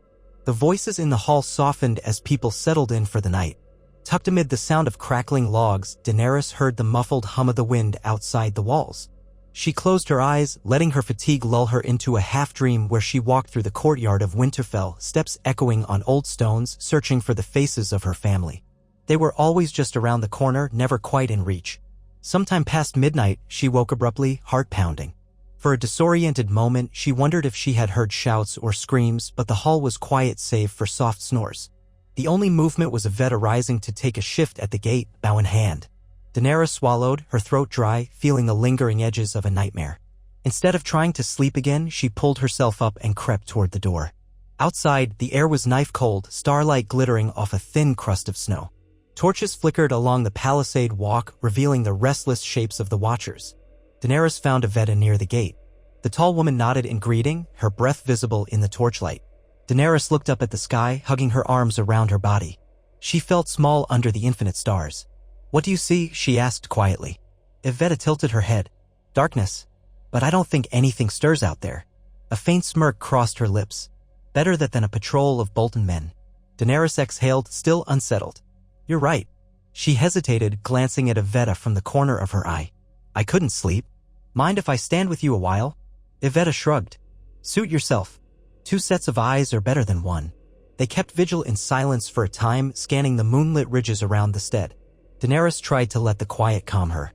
She focused on the distant line of forest where pine trees tossed in a faint breeze. Then, beneath that hush, she heard a faint noise, a clack or a thunk, as if wood had struck stone. Yvette straightened, brow furrowing. Daenerys' pulse kicked up. She leaned forward, peering into the shadows. Again, the sound came, slightly louder. Daenerys parted her lips to speak, but Yvette raised a hand for silence. Carefully, the woman knocked on the gate, 3 quick taps, signaling for the watchers above to pay attention. They responded by knocking arrows to bowstrings, scanning the perimeter. Suddenly, a figure stepped into the open from behind a tree only a short distance from the gate. A woman's voice called out, shaky and weak. Please, help. She staggered, bracing her hands on a piece of broken branch as if it were a crutch. Yvette swore under her breath, lifting her bow. Stop there, she shouted. State your business. The unknown woman halted, half illuminated by torchlight. She wore a threadbare cloak, face gaunt, hair matted. She seemed close to collapse. I have a child, she gasped, gesturing behind her. Another shape emerged, a small child of maybe 6 or 7, bundled in rags. We've walked so far, the woman said, voice trembling. We saw your light. Please, we're starving. Daenerys' chest tightened with pity. At the same time, wariness flared. The Boltons sometimes used decoys. Or bandits did. But she saw the child's hollow eyes, the trembling of thin arms. This had the ring of truth. Still, Yvette kept her bow drawn. Stay where you are. Don't move, or we'll shoot. She turned to Daenerys. What do you think? Daenerys swallowed. Let me speak to them. She called out, how did you get here? Are there others with you? No, the woman panted. My husband, he died weeks ago. We've been running, living on scraps. Daenerys and Yvette exchanged looks. They could not simply turn the pair away, but caution was needed. At length, Daenerys raised her voice again. All right, we'll open the gate just enough. Step forward slowly, hands where we can see them. If you have any weapons, drop them now. The woman shook her head vehemently. No weapons. She helped the child move closer, hobbling on the branch. Daenerys caught the raw desperation in her face. Yvette nodded to the watchers overhead. The gate creaked open a few feet. Daenerys stepped back, spear at the ready. If this was a trick, she would do what she must, but the idea sickened her. They came inside, the woman and the small boy. Torchlight revealed their haggard appearance more clearly, eyes sunken, cheeks hollow, clothing in tatters. The child swayed on his feet, clinging to the woman's side. Daenerys felt her throat close. She lowered her spear, softening her voice. We'll get you food and warmth. What is your name? The woman swallowed. Lisa. This is my son, Edric. The boy clutched her cloak, looking around at the armed strangers with wide eyes. Yvette signaled to one of Goran's men, who hurried forward with a blanket and a water skin. Daenerys knelt, coaxing the child to sip. He gulped the water greedily, though it was bitterly cold. Lisa breathed thanks, tears sliding down her cheeks. She tried to stand upright, but her knees buckled. Daenerys caught her, propping her up. Easy. We'll take you inside. Find you some stew. She glanced at Yvette, who gave a curt nod and gestured for one of the watchmen to help. Together, they guided the new arrivals toward the main hall. In that moment, Daenerys felt the weight of their responsibility settle heavier on her shoulders. Here was another life, another set of lives looking to them for mercy. Where would it end? How many strays could they take in before resources ran out, before the Boltons or some other horror descended upon them? Yet she could not turn Lisa and Edric away to freeze in the dark. That choice would have made her no better than the men who had allowed the horrors of the Red Wedding. They brought the two newcomers inside, settling them near the hearth. The hush in the hall rippled with curiosity and caution. Several of Daenerys's companions stirred from sleep, blinking in confusion. Goran emerged, rubbing his eyes, but when he saw the child's pitiful condition, he only sighed and gestured for someone to bring a bowl of stew.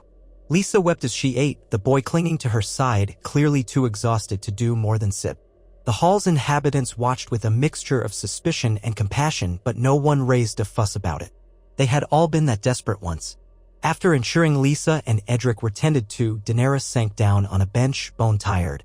Yvette settled beside her. You did right letting them in, the tall woman murmured. I just hope it doesn't bite us in the back.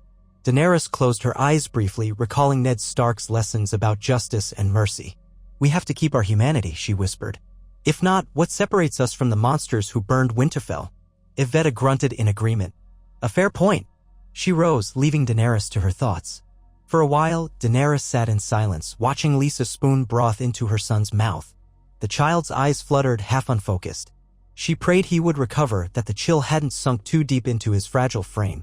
However short the supplies, turning them away to die in the cold would have been unconscionable.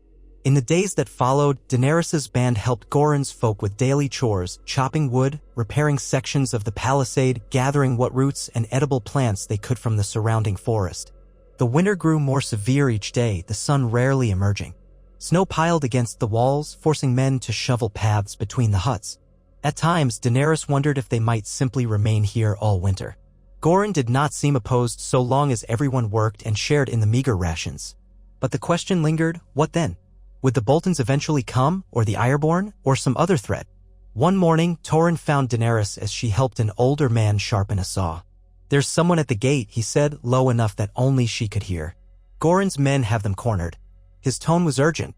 Daenerys set aside the saw and followed him across the courtyard. The snow crunched underfoot, frost glittering in the pale light. At the gate, she found a tense scene.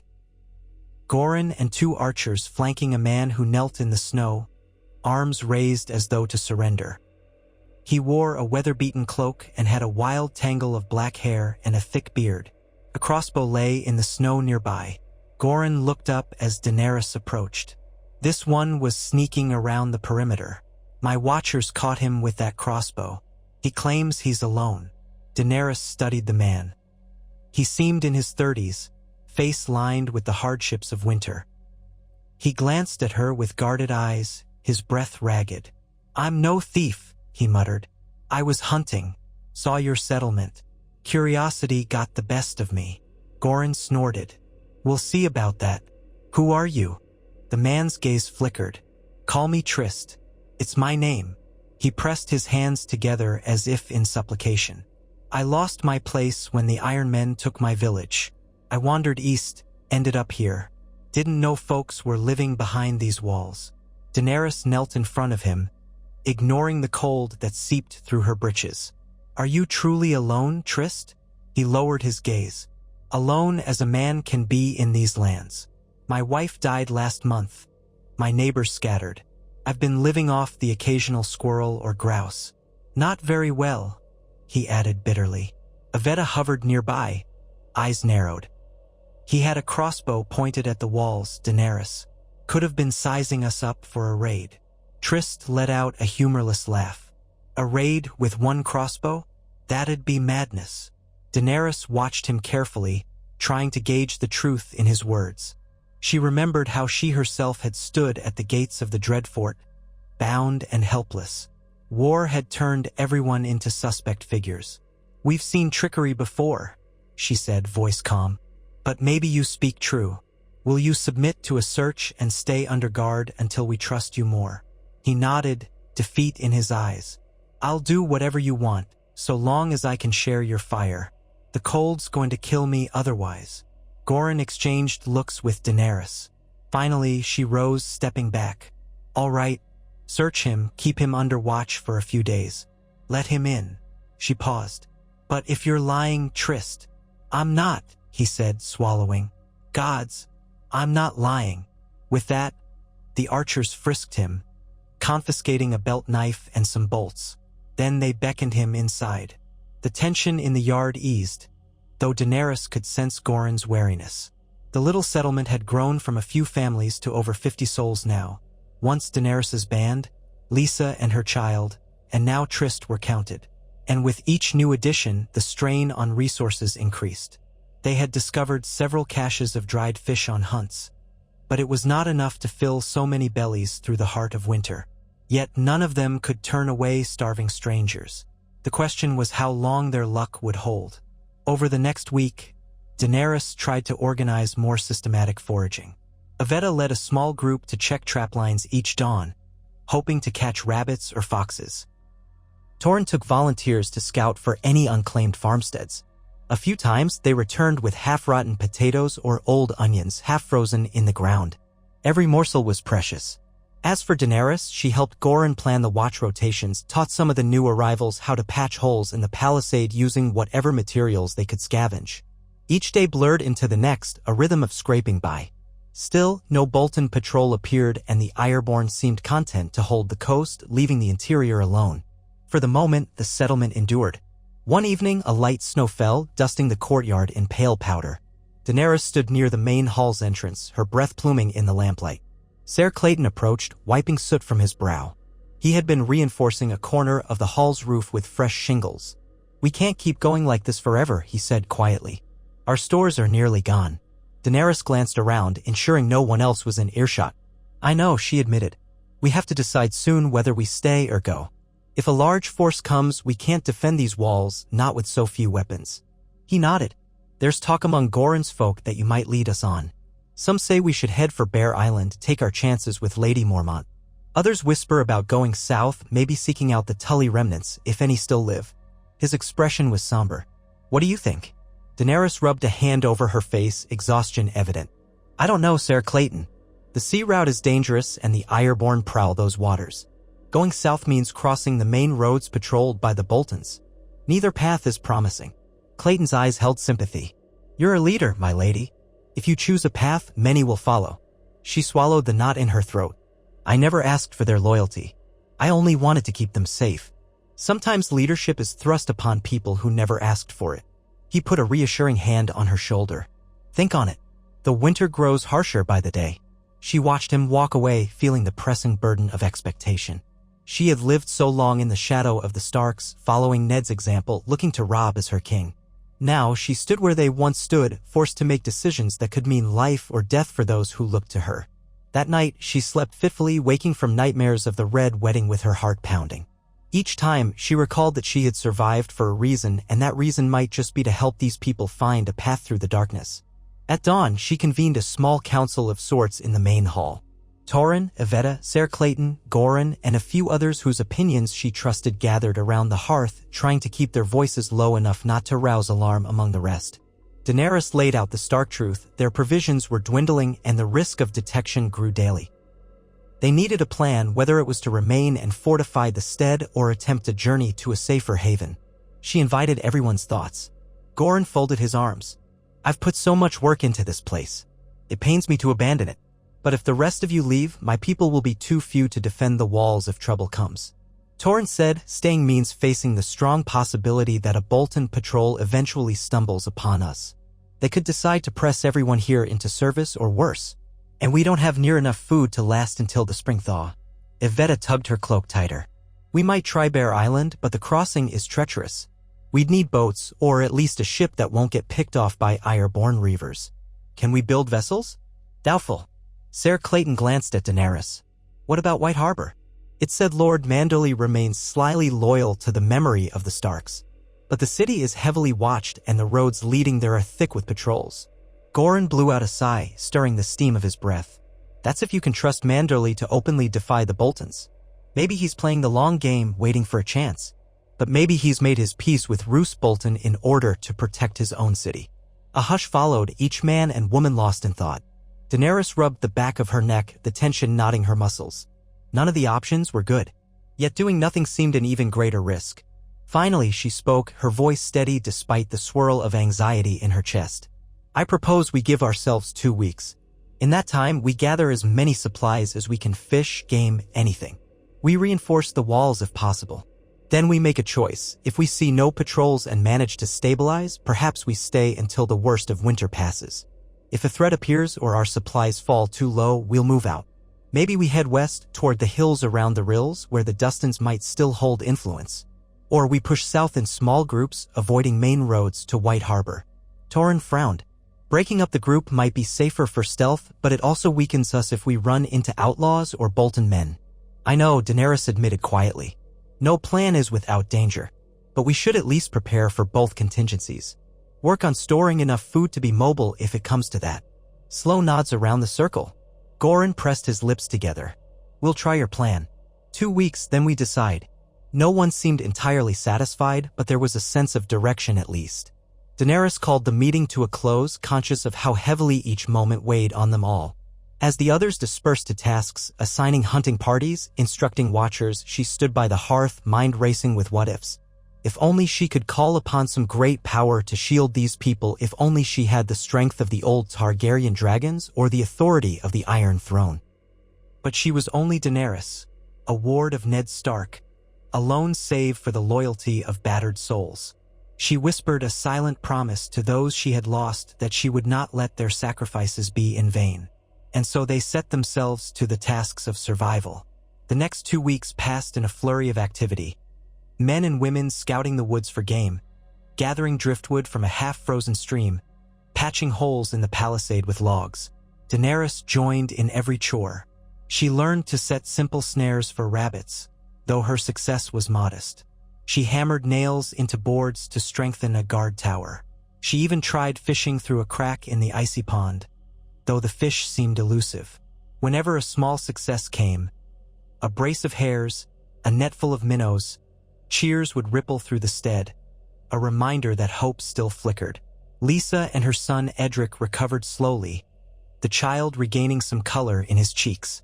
Trist, the man caught lurking with a crossbow, proved to be a capable hunter, returning with a string of squirrels that boosted their morale.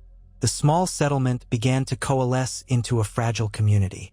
They told stories by the fire, shared in daily chores, started to exchange quiet jokes. Daenerys noticed how the children sometimes laughed, chasing each other around the courtyard. In those moments, she felt a pang of remembrance for the carefree games she had played with Robb and Arya long ago. All the while, she scanned the horizon, expecting to see the dreaded sight of Bolton banners or Ironborn raiders. But no enemies appeared. If any patrols roamed nearby, they did not venture close. Perhaps the bitterness of winter had forced even the Boltons to stay behind their walls. Then, on the 12th day of the plan, a hush fell over the stead. A flurry of movement and urgent whispers drew Daenerys to the palisade. Torrhen was there, face grim. He gestured through a gap in the logs. Daenerys peered out and felt her heart drop. Far in the distance, partially obscured by snowfall, a column of riders wound along the ridge. She could not make out their sigils yet, but the formation and the gleam of armor told her these were not just wanderers or small foe. The men had a disciplined look, riding 2 by 2. Her gut twisted. "We need to hide," she said quietly. "If they spot smoke, they'll come investigate." Goran nodded, pale. "We'll douse the fires. Everyone stays inside. Let's pray they pass by." Quickly, they moved to smother the hearth flames, allowing only a few embers to remain. Families huddled in huts, children hushed. Daenerys's band readied weapons, though they knew a direct confrontation would be suicidal if the riders came in force. Daenerys herself climbed the rickety guard tower, ignoring the searing cold that snatched at her cheeks. Through a slit in the wood, she saw the riders more clearly now. They bore the flayed man banners of House Bolton. A sour taste filled her mouth. She counted at least 30 men, perhaps more, armed with spears and bows. At their head rode 2 figures whose armor looked more ornate. She could not see faces at this distance, but a banner floated behind them, the pinkish shape of the flayed man glaring in the white gloom. Daenerys breathed slowly, trying to quell the trembling in her limbs. She remembered Bolton men from Winterfell's downfall from the Dreadfort. If they found the stead, there would be no mercy. Time crawled. The riders progressed along the ridge, stopping briefly. Through the swirl of snow, Daenerys watched them scan the valley below. Had they seen the palisade? She could not be sure. She bit her lips so hard she tasted blood. Behind her, she heard faint whispers as archers knocked arrows, though they all knew an open fight was madness. Ser Clayton crouched nearby, muttering curses under his breath. Torrhen knelt with his spear, jaw set in grim determination. The riders lingered for agonizing minutes. Finally, the column resumed its march, disappearing behind a shoulder of the ridge. Daenerys stayed at her post, hardly daring to breathe until she was sure they were gone. When at last they vanished from sight, she climbed down with shaky steps, exhaling in relief. The tension in the courtyard was palpable, a collective unspoken question: had the Boltons truly gone? Or would they circle back? Goran approached, voice hushed. "What do we do? They might just be passing through, or they could be searching for settlements." Daenerys wiped sweat from her brow. "We wait. If they return or if we see more signs of them, we'll have to leave quickly." News spread among the stead's folk. Fear loomed over them. A few expressed hope that the riders were en route elsewhere. Others insisted they should pack and flee now. But Goran resisted the panic, reminding them that traveling in deep snow with children and no set destination could be a death sentence. Daenerys agreed, though dread gnawed at her. In her mind's eye, she saw Roose Bolton's cold stare, remembered Ramsay's leering grin in Winterfell. The notion of those men anywhere nearby made her blood run cold. By late evening, no additional signs of the patrol appeared. The fear did not abate entirely, but some of the tension eased. Goran allowed small fires again for cooking. Daenerys walked the perimeter, checking that watchers were alert. The swirling snow had slowed, leaving a crisp hush that settled on the huts and the logs of the palisade. She ended her circuit near the gate, where Yvetta and another woman stood watch. Yvetta jerked her head in a silent greeting. Daenerys returned the nod, leaning on the logs, gaze drifting over the moonlit expanse. Her breath came out in clouds. Inside her, anxiety remained coiled, but she tried to steady herself with the memory that they had escaped notice this time. Then she spotted movement along the slope, a dark shape creeping from behind a cluster of rocks. Her heart seized. She clutched Yvetta's arm, pointing. The shape moved stealthily, weaving between patches of shadow. It was alone, small and lithe. Could it be an animal, a fox, or a stray dog? No, the silhouette was distinctly human. Daenerys swallowed hard, gesturing for Yvetta to call the watchers. Quietly, they signaled with taps on the palisade. A few archers arrived, drawing arrows. The figure drew closer, inch by inch, clearly aiming for the gate. Daenerys peered over the wall, straining to see details. A woman, perhaps? Or a young man? The figure paused, glancing around furtively, then scurried closer. Suddenly, they broke into a run, dashing straight for the gate. Yvetta cursed, leveling her bow. "Stop!" Daenerys shouted. "Who goes there?" The figure skidded to a halt, pressing against the wooden gate. In the moonlight, Daenerys saw the thin face of a girl no older than 12 or 13. Her eyes were wide with terror, her hair cropped short. She raised her hands as if to ward off arrows. "Please," she gasped. "They're coming, wolves." "I saw men, let me in." Daenerys' stomach dropped. The Watchers looked to her for a decision. She hesitated only a moment. "Open it," she commanded, though her voice trembled. "But be ready." The gate creaked. The girl slipped through, stumbling into the courtyard, panting. She wore ragged breeches and a torn cloak. Snow clung to her hair. Yvetta grabbed her arm, yanking her away from the gate so it could be shut again. The archers kept arrows trained, uncertain if this was some trick. But the girl's face shone with raw fear. "They'll kill me," she whispered between gasps, tears glistening on her cheeks. "I ran when the men started howling." "They're not far behind." Daenerys knelt, steadying the girl's shoulders. "Men who started howling?" She nodded frantically. "Bolton men, in the valley. They saw me, said I'd be sport for them, said they'd chase me like a hare. They had dogs," she choked off, trembling. "I ran. They let me run, like it was a game." Daenerys' mind reeled. Ramsay Bolton was rumored to hunt human quarry. If that was who this child had encountered, they were all in danger. She glanced at Yvetta, whose face had gone pale. "We have to ready ourselves," Daenerys said grimly. "Wake everyone. If they come." She never finished. Howls cut through the night, echoing across the slope. The Watchers stiffened. The girl whimpered, burying her face against Daenerys' chest. The howls sounded again, closer this time. They were half human, half animal, a cruel mockery of wolves. "Archers on the walls." Goran's voice bellowed from somewhere in the courtyard. Men and women rushed with spears, frantic yet determined. Daenerys rose, guiding the girl toward an older woman. "Find her somewhere to hide," she ordered. "Keep her safe." She then took a spear from Ser Clayton's outstretched hand, her pulse hammering. The courtyard exploded with activity, people scrambling to find weapons. Older children ushered into huts. Torches flared.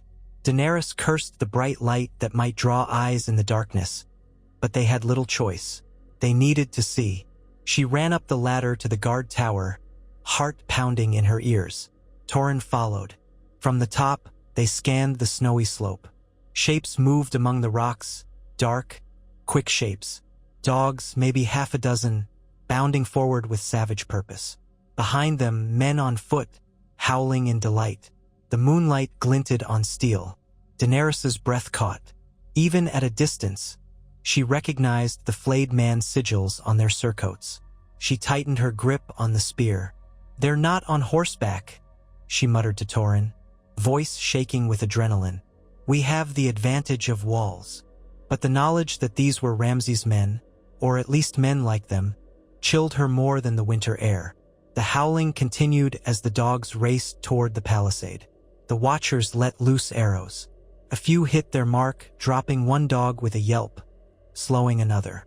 But the men behind them spread out, some crouching behind rocks, loosing arrows of their own. Daenerys heard the hiss of shafts overhead. Shouts rose from the courtyard as one of Goran's archers went down with an arrow in his shoulder. A fire ignited in Daenerys' veins, the raw terror merging with fury. These were the butchers who had destroyed the Starks, who had tortured Winterfell and countless innocents. She would not yield. She bellowed for archers to concentrate on the dogs first.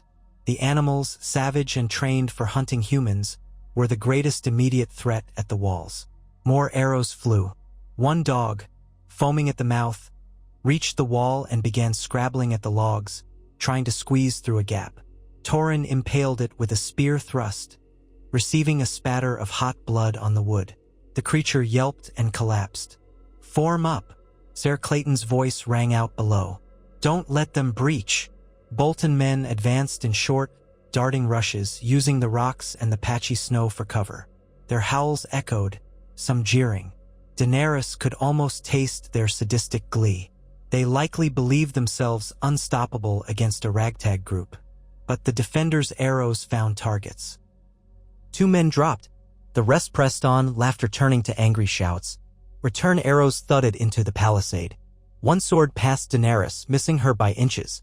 From behind the wall, Daenerys heard Goran rallying a few spearmen to guard the gate. She peered down, her heart leaping to see the gate itself barred with thick timbers. Good. If the Boltons tried to batter it down, they would face a grim fight. But these men might have more cunning. She scanned the darkness, worried they might circle around or set fire to the walls. A piercing whistle cut through the air. One of the Bolton men stood up from behind a rock, brandishing something that glowed orange. A torch dipped in oil. He hurled it at the palisade.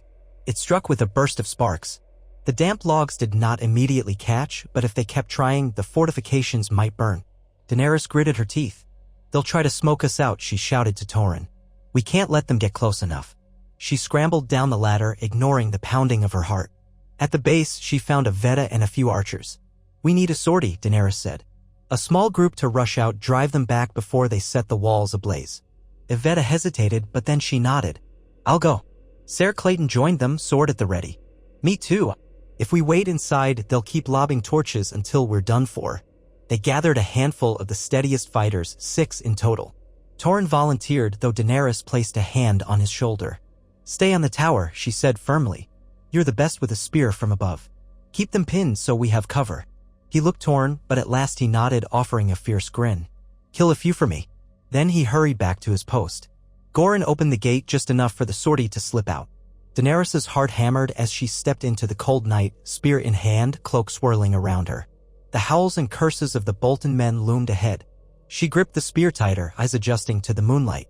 Yvetta and Ser Clayton flanked her, along with 3 more. They advanced in a crouch, crunching through snow. Arrows zipped overhead from the watchtower, forcing the attackers to keep their heads down.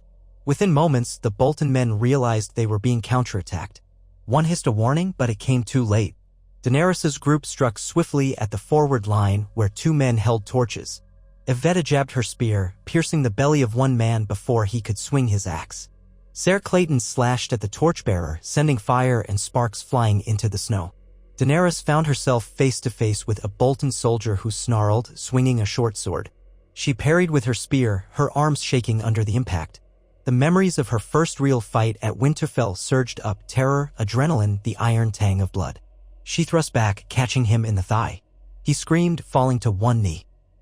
She struck again, tears burning her eyes, driving the spear point into his chest. All around, the clash of steel and the shouts of wounded men filled the night. Another Bolton soldier lunged at Daenerys from the side, his teeth bared in a grin of hateful glee. But an arrow from the walls whistled past, striking him in the arm, deflecting his blow. Daenerys sprang aside, stumbling in the snow. Her foot caught on a rock and she crashed down hard. Pain flared in her shoulder. She rolled, trying to scramble away. The Bolton man roared, wrenching the arrow from his arm, raising his sword again. Just as he loomed over her, Ser Clayton slammed into him, sword biting into his back. The man convulsed, then collapsed onto the snow. Daenerys gasped, pushing herself upright. Her limbs felt shaky and weak, the fresh kill burning into her mind. She forced the horror away, focusing on the moment. The small sortie had struck hard, dispatching 3 or 4 of the enemy. The rest hesitated, uncertain in the face of more arrows raining from the palisade. Some began to retreat, cursing. One man barked orders to regroup, but Yvetta and 2 others charged him, forcing him to yield ground. For a breathless moment, Daenerys realized they might actually drive off these predators. The Bolton men had expected easy sport, not fierce resistance. She steadied her spear, glancing around to ensure no one was left behind. Ser Clayton panted, blood on his sword. Yvetta wiped sweat from her brow with a trembling hand. They had all taken nicks and cuts, but they were still standing. The Bolton men broke, scattering into the darkness, dragging wounded allies. One dog still ran in circles, snapping at arrows protruding from its side, until a final arrow from Torrhen ended its misery. The howls and jeers faded into the gloom. Daenerys stood with her ragged sortie, hearts pounding, the snow around them stained red. A hush followed, broken only by groans of the dying. Daenerys knelt by one of the wounded Bolton men, still alive, chest heaving in ragged gasps. Part of her wanted to show him mercy to see if he could be saved. But she remembered Winterfell, the Red Wedding, the screams of innocence. A flicker of pity twisted her gut, yet she knew letting him live posed a risk. She cast a glance at Ser Clayton, who shook his head. Gently but firmly he knelt and ended the man's suffering with a quick thrust. Daenerys swallowed hard, forcing herself to remain steady. This was war, and there was no time for illusions. The watchers on the walls cheered, relief mingling with shock that they had prevailed. Daenerys rose unsteadily, gazing at the line of trees where the survivors had fled. Had Ramsay Bolton himself been among them? She did not know. But the threat might still remain. If these men rejoined a larger force, they could return in greater numbers. Back inside the palisade, the wounded among their own were tended. 2 had serious injuries, one a gashed thigh, the other a broken arm. Some injuries were superficial slashes, bruises. Daenerys used a rag to wipe blood from her spear, hands trembling. She felt sick, though she tried not to show it. Goran clapped her on the shoulder in gratitude while Evetta leaned against a post, panting. "They might come back," Torrent said, descending from the tower. "We should keep doubled watches." Daenerys agreed, though the prospect of more battles loomed like a dark cloud in her mind. She looked around at the shaken defenders. Trist, the erstwhile crossbowman, had proved himself by wounding 2 attackers. Her band and Goran's folk had fought as one, a testament to their will to survive. Yet she could not shake the fear that the Boltons would not rest until they found every hidden settlement and snuffed out any possible rebellion. That night, no one truly slept. Daenerys stayed near the gate with Evetta, surges of cold wind stinging her cheeks. Now and then she would shut her eyes and see the face of the man she had killed or recall the haunted stare of that girl they had rescued. She wondered what might happen if a larger force arrived. They had won a skirmish, but an army was another matter entirely. A new dawn came, pale and somber. Daenerys stood with Goran and the others in the courtyard, exhaustion etched into every face. Snow had drifted over the bloodstains in the night, but a handful of frozen corpses still lay beyond the walls, Bolton men whose passing no one mourned. She took a breath, steeling herself for what had to be done. "We can't stay," she said, her voice quiet yet unyielding. "Now that they've discovered us, they may return in greater numbers. If we remain, we'll be slaughtered or taken. We must gather supplies and leave. Let them come back to an empty place." Goran grimaced, sorrow darkening his features. He had worked so hard to build this stead. "Where will we go?" "Traveling as a large group is dangerous, especially with winter so harsh." Daenerys' own heart felt heavy. "You can choose to split up if that seems best. But the Boltons know we're here. It's only a matter of time." A murmur spread among the crowd. Some looked angry, others fearful. Evetta was first to speak. "She's right. We can't fight off more of them." Ser Clayton cleared his throat, stepping forward. "We have to move quickly. If we break into smaller parties, maybe we stand a chance of slipping away unnoticed." He paused, glancing at Daenerys. "But many here will want to stay with you, my lady." Daenerys' chest tightened at that title. Lady. She had never claimed to be one, but she saw in their eyes that they recognized her as something akin to a lord's daughter, a Targaryen with Stark ties. "It might be safer if we move in smaller bands," she conceded. "At least for traveling. And then perhaps we could converge on White Harbor or some other place. If the Manderleys are loyal at heart to the Starks, we might find a measure of safety. If not, we keep going, maybe for the mountains to the west." A wave of grim acceptance passed through the onlookers. Lisa stood with her son, tears glinting in her eyes. Torrent set his jaw, exchanging a nod with Evetta. Goran looked around at the huts and walls they had built, sorrow breaking across his features. "Then we pack what we can carry. Burn the rest so there's no advantage for the Boltons." He turned to Daenerys, forcing a tight smile. "We'll follow your lead, or at least part of us will." Daenerys nodded, feeling both gratitude and the crushing weight of responsibility. "We'll organize it now. Decide how we split and where to meet if we can. We have to do it fast. The Boltons could return any time." So it was decided. With haste born of desperation, the people of the stead dismantled what they could. Food stores, tools, blankets, all gathered and packed onto makeshift sleds or the donkey's back. Fires burned in the huts, fed with oil or straw, sending black smoke curling into the sky so that no one else could make use of the structures. The children stared wide-eyed, uncertain of what was happening but sensing the urgency. Daenerys helped tie sacks of grain and root vegetables, her hands numb with cold. She felt a deep sadness for the dream Goran had tried to build here. War devoured such dreams. By midday, they had formed 3 separate groups. One, led by Goran, planned to head west into the deeper hills. Another, smaller group wanted to chance the coast, hoping to find a smuggler's boat that could take them to Bear Island. The third group, Daenerys' band, Torrent, Evetta, Ser Clayton, Trist, and whoever else wished to follow, would head south, skirting the main roads, aiming for White Harbor. They exchanged last farewells, hugging friends, clasping hands. Tears were shed quietly in the swirling snow. Then they parted, each going their way, scattering like leaves before the winter wind. Daenerys led her group out the gate for the last time, glancing over her shoulder at the Risi. In plumes of smoke. The stead's walls were engulfed in flames now, an inferno that would leave only charred rubble. Better that than letting the Boltons profit from what remained. She set her face into a determined mask, though her heart ached. She had wanted so badly to protect these people, to create some corner of the North free from tyranny. But the war's shadow stretched everywhere. They trudged south for hours, forging a path through the snow-laden hills. A bitter wind drove at their backs as if urging them on faster. Daenerys walked near the front, leaning against a spear she used as a walking stick. She kept her eyes on the horizon, scanning for signs of watchers or riders. The memory of that night's battle clung to her mind, each kill etched in her heart. She could still feel the jolt in her arm when her spear struck flesh. Yet she suppressed the revulsion. Survival demanded that she act, that she fight for these people. At sunset, they made camp in a sheltered hollow beside a cluster of boulders. Torrin, Yvetta, and Ser Clayton gathered wood for a small fire. The donkey brayed, hungry and tired, but they had only a handful of oats to spare. The children in the group, 3 in total, cuddled close to their mothers. Daenerys felt relief that the girl from last night, the one the Bolton men had chased, was among them, safe for now. She had not spoken a word since her rescue, too traumatized to do more than cling to one of the older women. As darkness fell, Daenerys sat by the flickering flames, fatigue dragging at her limbs. They had no tents, only cloaks and a few blankets. The wind shrilled through the rocks, forcing them to huddle together. She watched the shadows dance, her thoughts drifting to the uncertain future. White Harbor lay far to the south, and the roads were fraught with danger. Perhaps the Manderleys would help them. Perhaps not. If that failed, they might have to move on again, always chased by the memory of the flayed man. At last, she bowed her head, letting her eyes close. The figures around the fire seemed ghostly, outlines cast in orange and black. She was too tired even for fear. In her mind's eye, she saw Ned Stark again, his quiet dignity lighting the path. He had saved her life once. Now she tried to save others, each day a battle against despair and hopeless odds. She whispered so softly that none could hear, "If the wolves are gone, then we must be the wolves now."